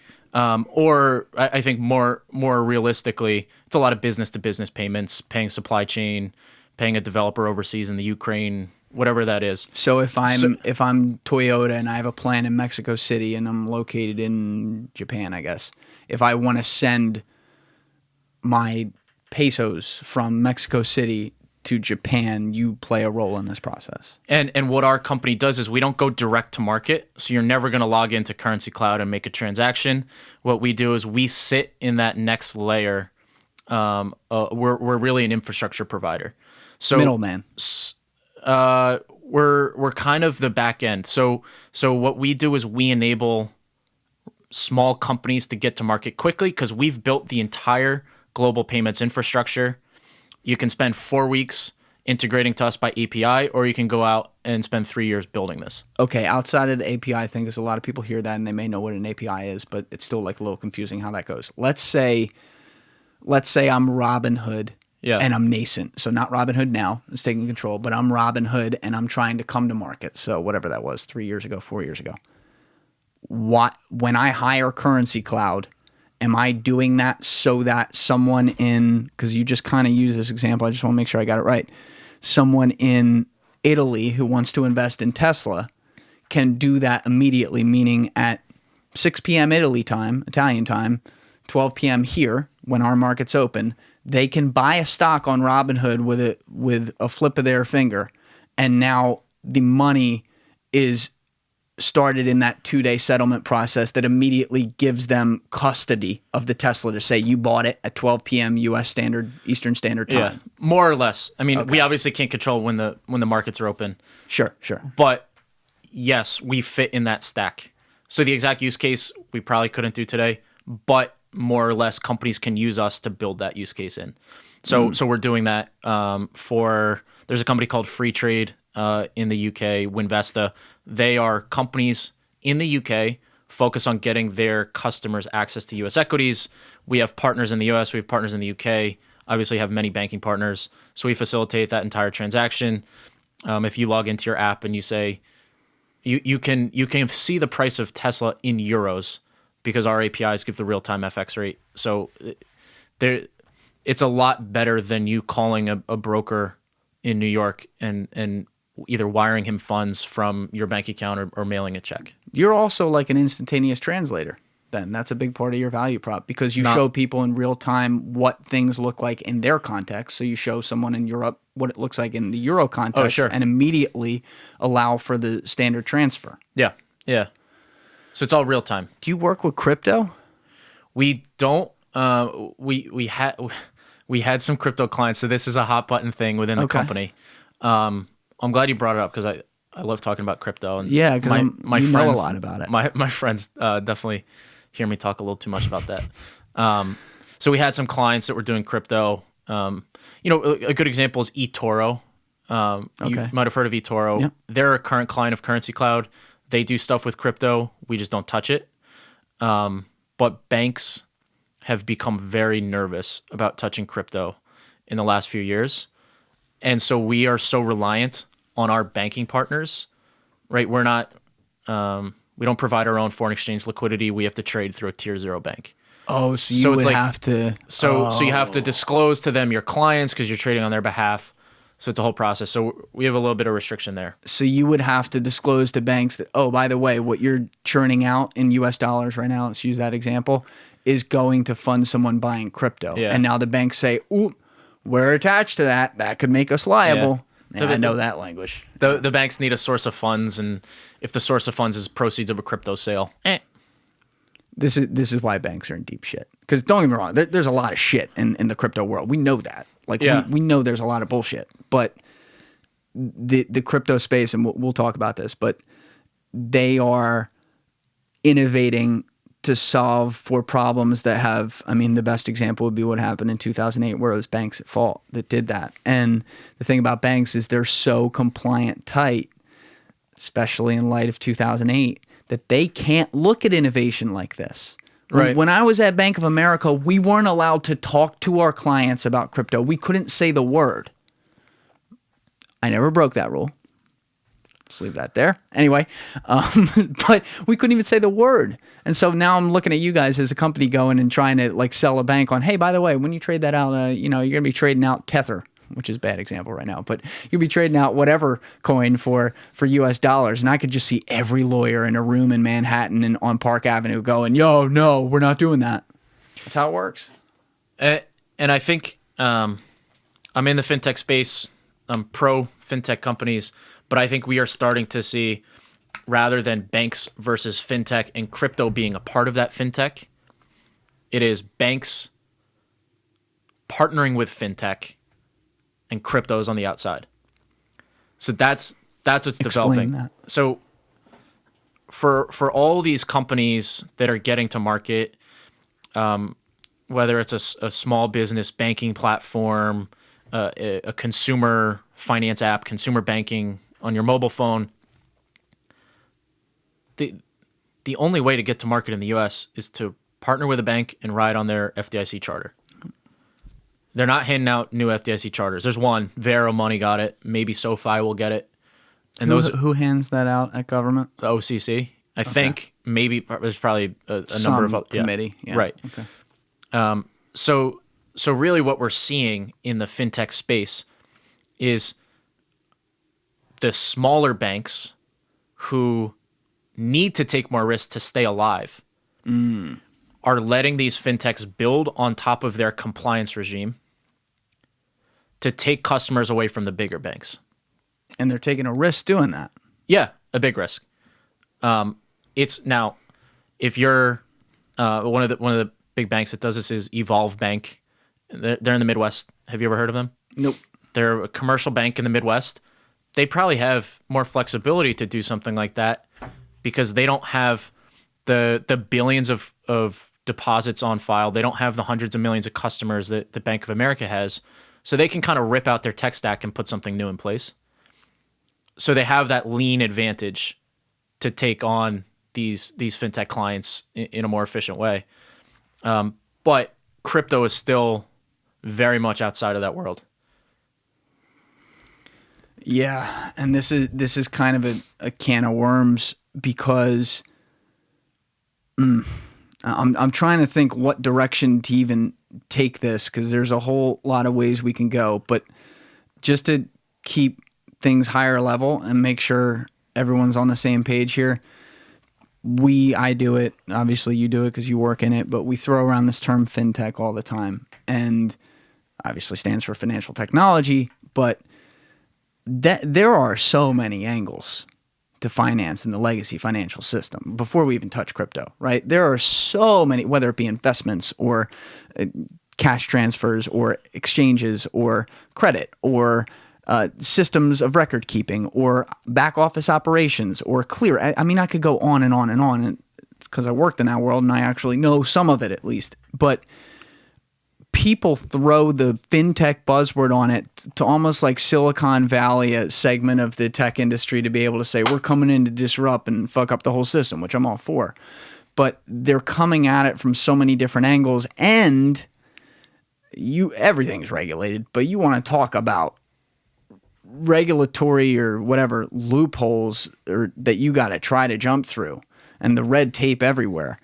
There have got to be so many fintech startups that never had a prayer or are trying to operate right now that don't have a prayer because maybe they have a great idea and something that on paper looks awesome, but it's never going to get through government. And we'll get to crypto, but I'm saying like in general. So we say at our company, all of our taglines are in regard to payments and cross-border payments and FX. What we really are regulation specialists that can talk to a customer that's been in business for about 3 months, educate them on how to get to market, and then we get them to market. It's so much more about knowing the regulation to win new business than it is about what services you provide. Which, I mean, that's how we win. So we go down that road. I don't think that's good for society. I don't think you want companies thinking about regulation first. I think that you want them thinking about their customers first. But that's how that industry works. Yeah. It really, I mean, I remember going to an interview, I won't say the bank, but going to an interview at the bank, at a bank when I was still in college in New York City to talk about a job post college, and they were taking me through the floors. And, it was a huge skyscraper in Manhattan, and we get up to a floor, and it was almost like out of a movie. We're walking past them, getting a little tour from a couple of the guys who work there, and these big doors are open, and I watch people like almost butlers, but they're not. Simultaneously, as they're pointing, and in that room right there, these two guys go to like close the door, and as the door is closing, I look in there. They said, that's the Dodd-Frank room. Yeah. Dodd-Frank's the big legislative action, the biggest one that came post-financial crisis. Only one room to deal with Dodd-Frank? Oh. First of all, they said there's 3 floors devoted to this in this building alone. And secondly, when I tell you they were closing this room, I called it a conference room, I think. I hope I said that. Bro, it was an auditorium where it just had, I don't know, the largest table I've ever seen in my life in the middle. There must have been 250 people in that conference room. And I was like, wait, they're all on Dodd-Frank? And they're like, yeah. And I'm like, so that everyone in there, that's their job. Like, that's what they focus on. They said, yeah, that's the Dodd-Frank compliance team. And I was like, holy shit. Because even then, and I didn't appreciate this enough, and I should have focused on this more to really ask myself questions. I recognized something and didn't realize, wow, that's a very good question to ask. I was like, so in that room alone, to say nothing of the other 2 floors in this building and all the other buildings that this huge bank owns that are meeting in groups about this, all these people in pods, big pods, small pods, are getting together to think of every possible threat and way that they could be fucked with the Dodd-Frank Act, with something that the bank does in business. Their sole job is to sit around and brainstorm based on things that they're doing in business, what these ways are. Imagine the whiteboard, or I should say, terabyte hard drive produced every day of potential things that could possibly, through some little loophole in the law, go wrong for them and fuck them in court. And imagine how that affects what they let their employees be able to do. So I don't want to detract from where we're going with this, but sometimes I like to take a step back. And the scenario you described, you're interviewing at one of the most profitable companies in America. Yes. And can afford to have all those compliance officers who are not adding to revenue. Mm-hmm. And then you compare that to another industry. It just tells you how much financial companies are able to make. It's scary how much they're able to earn if you look at a restaurant who can't hire one more person or it cuts into their profit. So that's a side comment. But well, everyone relies on money. We said that a few minutes ago. Yeah. So the entire country, saying nothing of the world, the whole country's on it, and they do business around the world. Yeah. And so and there's a small number of them who hold the most power. So they touch every financial transaction. And even with fintech rising up, that's still something that occurs, even if they're not touching every single one anymore. Yeah. Still touching a lot of them. And so they may take, $5 fee here and there, or a little 0.01% fee right there every single time. It's the law of large numbers. That is a big fucking rake. Yeah. And they don't even care. They don't even care how big the fee is because enough people will pay it. They'll lose customers in the meantime. But here's our price. Take it or leave it. Walk out the door. Yeah. I don't care. So I want to get specific, though, on fintech beyond just Currencycloud and what you're doing, because, and I'm way overgeneralizing here, but you guys are, as you said, the back end, and you're kind of a conduit. You are matching what can be done with regulation and advising on how to, to use the buzzword, efficient way to utilize speed of technology to satisfy that regulation and also provide value to the customers. Okay, that was enough corporate speak right there. Yeah.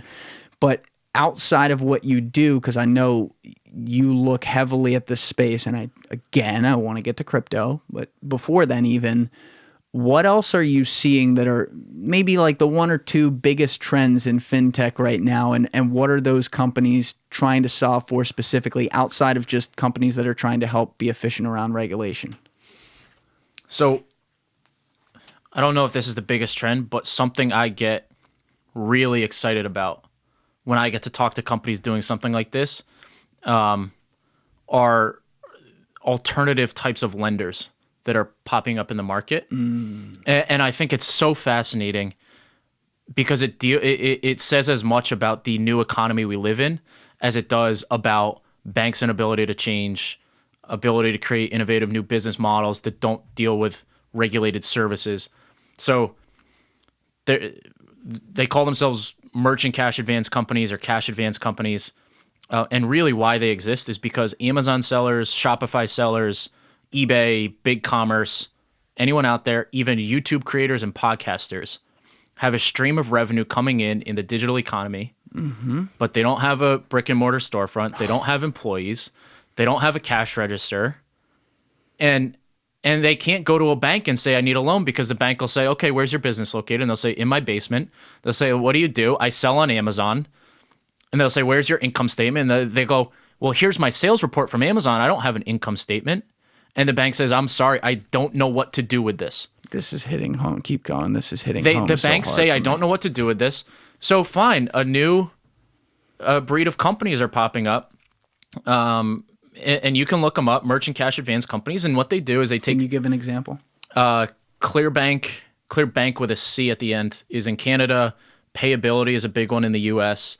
There's a company called Sellers Funding, as in Amazon Sellers Funding. What can they do differently than a bank that doesn't apply? Because I'm going to give you an example that I experienced with this in a couple minutes. But what do these places do differently than a bank that allows them to not only give these loans, but give it at what would be a similar or the same, or maybe even better interest rate? Oh, way better. Yeah. And so why would anyone even do business with a bank? That's another question. But what are they allowed to do that a bank's not, where I guess like certain regulations that banks are scared of, why they don't give those loans in the first place, don't apply to these companies? So the reason they're called merchant cash advance companies is because they don't technically lend the money.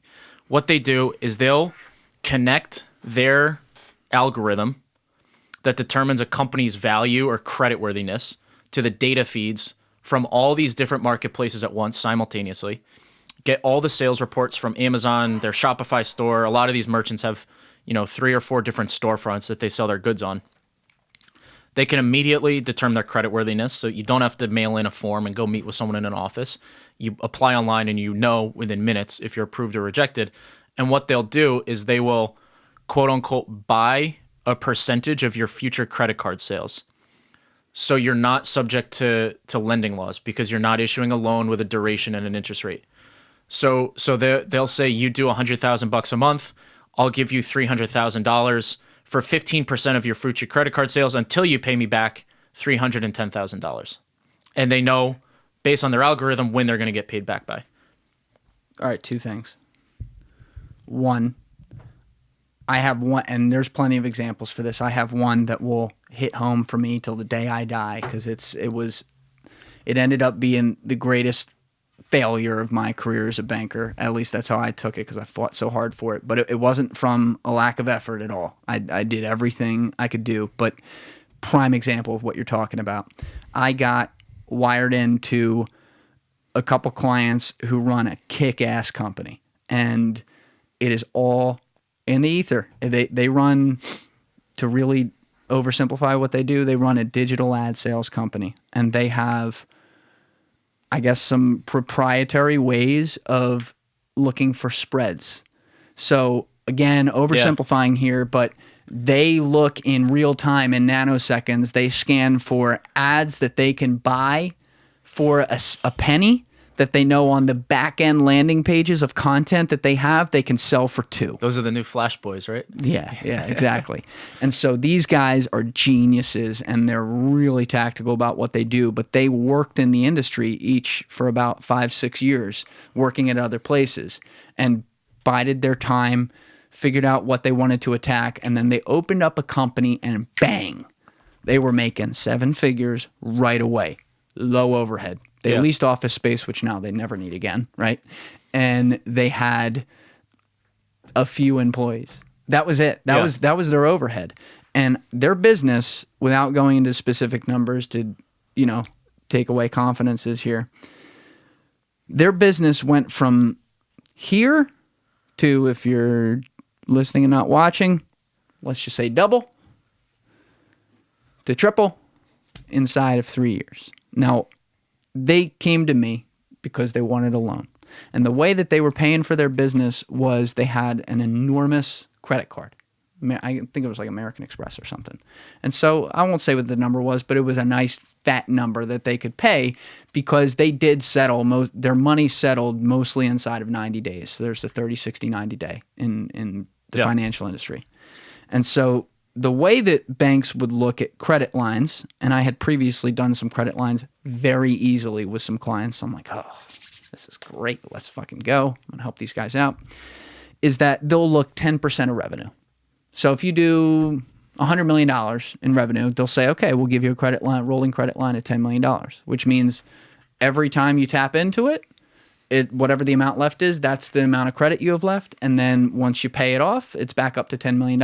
And then over time, as you prove that you pay, they'll increase it. Yeah. Right? So these guys, I looked at their revenues and I said, holy shit, we're going to get number X right here. Long story short, it ignited a battle. I'm not going to get into all the details, but it was a 2-year process where the number that the baseline that we would be allowed to ask the bank for started here. The bank came to me and said, we want to do business with these guys. Go get them. Let's do it. And they already had a bank account open at the bank too, but that they had a lot of money in. I'm like, oh, great. Let's go. Started there. And by the end of 2 years later, not only were we not allowed to ask for 1% of revenues, the bank said we won't do business. And they wouldn't do business because it wasn't 1995 and there wasn't a warehouse with a plow and a horse in there and a bunch of people sitting at a wooden desk that they could value the desks on. And instead, this was a company that was up in the cloud and the bank couldn't even understand how, guess what? They were doing profit margins of, say, it was a ridiculous number, say 150% year one, and it went down to like 85 by year 3. The banks didn't understand the fact that when you're doing more volume and making significantly more money, profit margins tend to come, depending on the industry, tend to come down on some things. So here's what I love. A bank's loan requires on profit margin and cash flow to be paid back. These merchant advance, cash advance companies are taking from the top line credit card sales. So they don't need to know your margin. All they need to know is your credit card sale number. And you're allowed to do that because you say, okay, to accept this loan, you have to make us the beneficiary of Stripe or whoever's processing your sales, and then we'll forward on the rest. When we're done with this podcast, by the way, I'm getting them on the phone immediately. These are my guys. Love these guys. Yeah. Talented as hell. I'm getting them on the phone immediately, and we're connecting them with these companies, And I mean, so that shows you some of the flexibility that people have in fintech. Goes kind of against what I said earlier about everything being compliance, but that's not a regulated service. That was the question. It's a new development. I'm sure in 3 years, Chuck Schumer will have in the Southern District of New York or whoever makes these policies will have a new rule about it. But those finance guys. Yeah, for now they can get around it. Yeah, but you're talking about basically like Nuovo credit lines here. Yeah. And that lends the question moving towards crypto because everyone is, at least not everyone, but most people are aware of the name Bitcoin at this point. There's still a lot of people who don't understand it, or even a lot of people who think they understand it but don't. I try to say I know what I know and don't know what I don't, but I love it and I study it. And that's one. And it's one that's entityless. It is on the internet, in the ether, was created by this pseudonymous Satoshi for everyone to share in. It's not a company you can go after. We talked about there being a lot of shit coins out there and shit blockchain projects. They're just trying to go off the trend and aren't thinking about what the market would actually adopt. But there also has to be some sort of legitimate, I think, and some people would yell at me for this, fuck them, like let's just have the conversation. There has to be some legitimate ecosystem below Bitcoin that I think, I could be wrong about this, becomes based off Bitcoin. And again, there's all kinds of nuanced opinions on this. I view Bitcoin as gold, right? And I heard a guy say this beautifully the other day as well. He said, Bitcoin's like the sun. It's there and it provides you the energy you need. So what are we going to build on Earth around it? That was beautiful. Jabari, shout out, dude. That was awesome. So now I'm looking at some projects that I think are legitimate to do that. And the one, frankly, I'm not a believer in most of this shit out there, and that's what I call it. I have to be proven otherwise. The one that I believe in heavily and have been studying like crazy over the last year and a half of my life is the Ethereum network, which people talk about DeFi, decentralized finance, within that, and Ethereum. Well, can you explain Ethereum first, and then we'll go from there? Sure. Yeah, and I think for people interested in this, remind me the name of the guest was about 3 episodes ago. You had someone in. Cole. Yeah. So that was a great episode for a much deeper dive, and he definitely knows more than me in this space. But if you think about Bitcoin itself being the first cryptocurrency, it's basically a ledger and a decentralized ledger that can track money movement. What Ethereum is fundamentally is a decentralized computer that has a token that moves value. So think about the programming opportunities you have with a complete decentralized computer system. Because it's open source, you can build on it. That's what you mean. So is Bitcoin, but Bitcoin's protocol just doesn't include the complete logic that a computer requires. Yeah, and it's one thing. It's one thing. Yeah. So you can program on Bitcoin. There's a company called Blockstacks that's like the Pied Piper project in Silicon Valley. They are building a decentralized internet using the Stacks token, which settles on Bitcoin. But Ethereum is really drawing a lot of the projects. So Blockstacks is a bet if you think Bitcoin's the future and you want to bet on the decentralized internet, ticker STX. But Ethereum, from what I hear, just has more technical capabilities. Yeah, and I want to make sure I understood everything there too so that people get it. But when you build these, they call them decentralized apps, dApps, on there. They have all different uses. It's not like just money and other stuff. And there's some questions around, are some of the use cases long-term important? Are they better? Whatever. But we're talking about these lenders. This is why I bring this up, where they're going outside in fintech, they're going outside the banking system and they're finding new ways to lend money to new era type businesses, which is a beautiful thing. Part of a enormous part, it's like built on it, of Ethereum's blockchain ecosystem, is that people stake. And by stake, it means that they are willing to, let me peel it back for a second, bank accounts, right? They used to actually earn an interest rate. They still do, but they earn nothing, right? So maybe 20 years ago, you could put money in your savings account, and on an annual basis, if you put $100 in there, maybe you made 3-4%, right? It's $104. Now you make 0.0003% or whatever. You make no money. On Ethereum, you can make more by staking your Ethereum on there, and which, let's call it money. I'm going to oversimplify it and call it money, right? You put that on there so that other people can come in and access that capital, and they pay in a set interest rate, depending on the dApp, that then siphons through to you. And you essentially get paid on your money that's publicly visible. You have proof of the transaction. No bank can say it didn't happen. It is decentralized on the blockchain. That's what it means.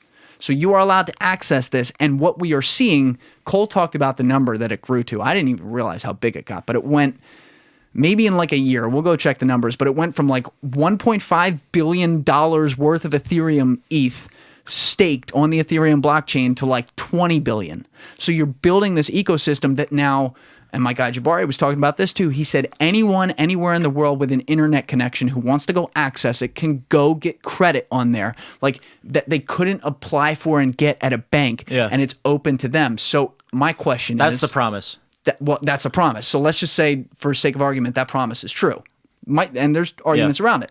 My question is that going to put companies that are just iterating on top of the legacy financial system, like on US dollars, who are doing this, out of business because now it's done in the open source ecosystem in a way that other people are now moving to a new currency because let's say the dollar goes away down the line?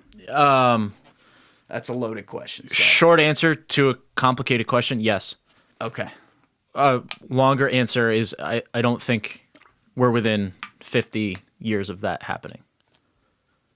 You're talking about displacing the entire banking system. Some people are more bullish. I think I'm not saying it's not going to grow. It's not going to continue to grow. But there needs to be a lot more in place. I mean, if you're a business, importing goods from any country in the world. What's the odds that other business is plugged into DeFi? You still need to make a payment. You still need to go to your Hell bank. yeah. Yes. No, I understand what you're saying now. Yeah. So you just view that adoption as taking a very long time. Yeah. Potential adoption. Do you read Matt Levine's newsletter? No. Writer for Bloomberg. I don't know who he is. So he writes a daily newsletter called Money Stuff, and he has recurring themes, and one of his themes is cryptocurrency is rediscovering the legacy financial system one step at a time. So his ideas, Bitcoin, Ethereum, whatever project you're looking at, they are recreating step by step how we got our current financial system today. And he makes fun of a lot of people who are confused by that because, you should have seen it coming. But basically, is he saying, is the implication that they're not improving? They're just building the same thing behind a different veil? I think the implication is it can be improving because I think decentralization is better than centralization. But DeFi lending is more or less getting a loan from a bank prior to FDIC insurance and the Fed. So there are these projects that seem risky, but if you think about how you got a loan before kind of our modern system anyway, you're going to a bank that was not connected to a Federal Reserve system. They did not have FDIC insurance. They had to pay you an interest rate commensurate to the risk you were taking that they were not going to fold. It was easier to get access to capital back in the day. That's part of it. Potentially. Yes. Okay. Maybe I wouldn't go that far, but let me go that far and now continue your example. So I'll take credit for that and say, let's just assume that. Sure. It might not be true, but keep going. Sure. And over time, people get burned by that system. People give money to unscrupulous bankers. They gamble away the money. They do fractional reserve banking, lend out too much, runs on banks. So we built this system of protection over time, but that also compressed yields. So you can't earn interest on your money anymore. Upped regulation as bad things happened. Yes. Too. Yeah. And it's all about protecting consumers, all great things. But now with DeFi, we're rediscovering the fact that there's an actual value to your money. And if you lend it to someone who wants to borrow it without all this regulation, but with all the risks included that you could lose it entirely, you get paid a reasonable interest rate. So if you're looking to earn, anywhere from 6 to 25% on your money, you can just go to DeFi and stake your money. You just have to understand that there are those risks.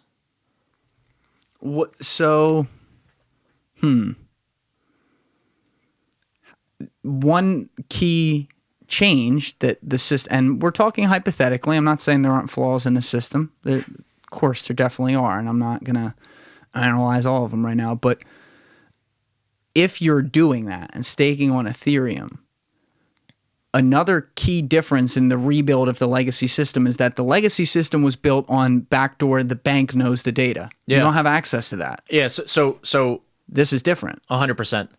It's decentralized. There's no banker who can take your money and run away. And it's public record. Skip town. It's public record. And all the products to date, all the lending protocols are built on a collateralized model where if you fall below 100% collateral on your loan, you get liquidated and the investors get their money back. So there's safety built in there. I think that is restricting access to capital.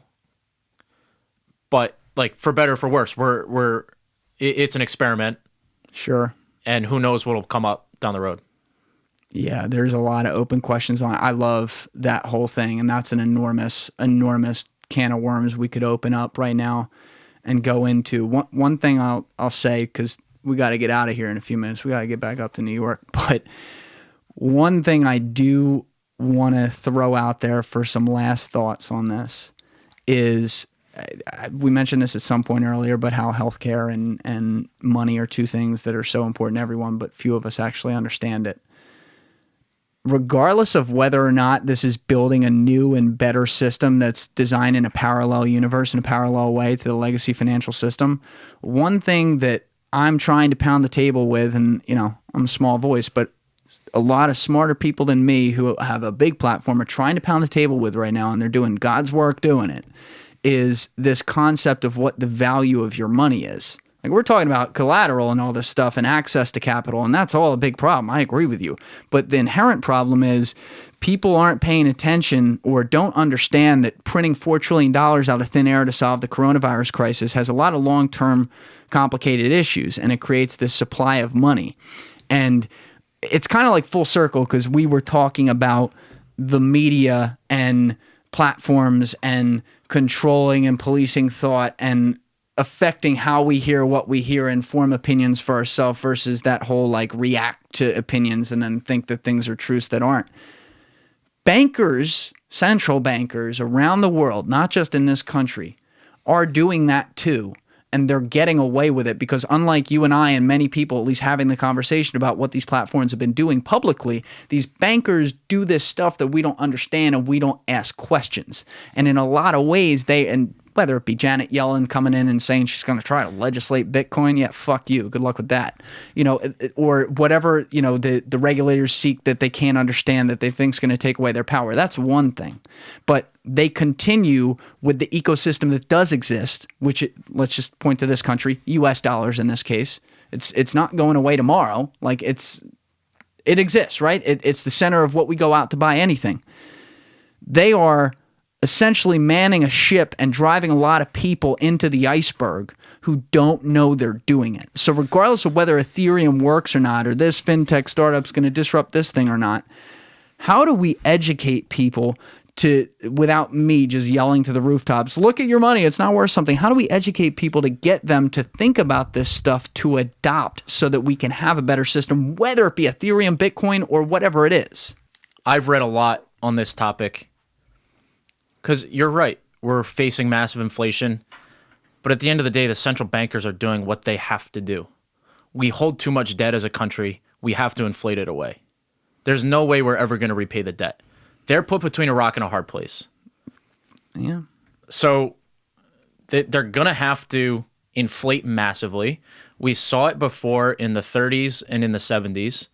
FDR did it and Nixon did it when we went off the gold standard. And it's the only way to get out of this crazy debt that we're in, that we put ourselves in. So the bigger problem is how do we not get into debt in the first place? And I think we are creating a system on Bitcoin specifically that puts the power in the people's hands that we haven't seen since the early 1900s when people owned gold. And the government's only way to create money was to tax. And I mean, like a lot of implications come from the government being able to print money, but it's inevitable that they're going to create debts that they can't pay for and then have to inflate them away. So I would say the most important thing people need to do right now is understand that your money in your bank today will be worth less tomorrow. So either buy real estate, stocks, gold, or Bitcoin, or I don't know, invest in Magic the Gathering trading cards, but do something with it. But that money is not going to be worth as much. That's just a fact of the system we live in, and so you get on one side of the aisle, Republicans are saying stop spending money, we need to repay the debt, and then on the other side of the aisle, Democrats are saying we can spend forever, the dollar is supreme. They're both wrong. We're going to inflate the dollar to worthlessness to repay the debt. We're not going to stop spending. Every major crisis in the last, I mean, I could go way back, 2,000 years, whatever, but let's really just focus on like the last 100 years or so. A little more than that, 150 years. Every major crisis around the world had some sort of catalyst that involved governments trying to save their ass to fix economic problems in the short term by fucking over the long term, and then rendering people lost, where their money either became worth nothing or they lost it due to control issues and governments literally taking money to try to solve debts and then causing wars out of it. And people, go look it up. We don't have time to go into it right now, but Adolf fucking Hitler came out of that. The biggest real world impact that Bitcoin can have if it becomes money, which is the next standard money, is I don't think we can have wars like we've seen in the 20th and 21st century with a government that needs taxation to fund them, because currently they're able to borrow indefinitely and print their money indefinitely, and we have these long, expansive wars that get us nowhere that the people don't like. Like, when's the last time we fought a popular war? Right? Like the government gets away with it because they don't have to raise our taxes to pay for it. They have other means of financing the war, borrowing, printing. So there's a lot of reasons libertarians like Bitcoin, but I think that might be the biggest one. Return to a sound money standard. Brady Burkett, to be continued, brother. Yeah, this was a killer conversation. We were just getting to the fun stuff. Yeah, exactly. We could do a part 2, but we got to get up to the city, as I said. So I got to cut it there. I don't want to. Damn. Like, wow. Unbelievable. Thanks for having me on, man. Thank you for coming in. And we're going to do this again, obviously. Yeah. Awesome stuff. No doubt. Everyone else, we got to get out of here. So, you know what it is. Give it a thought. Get back to me. Peace.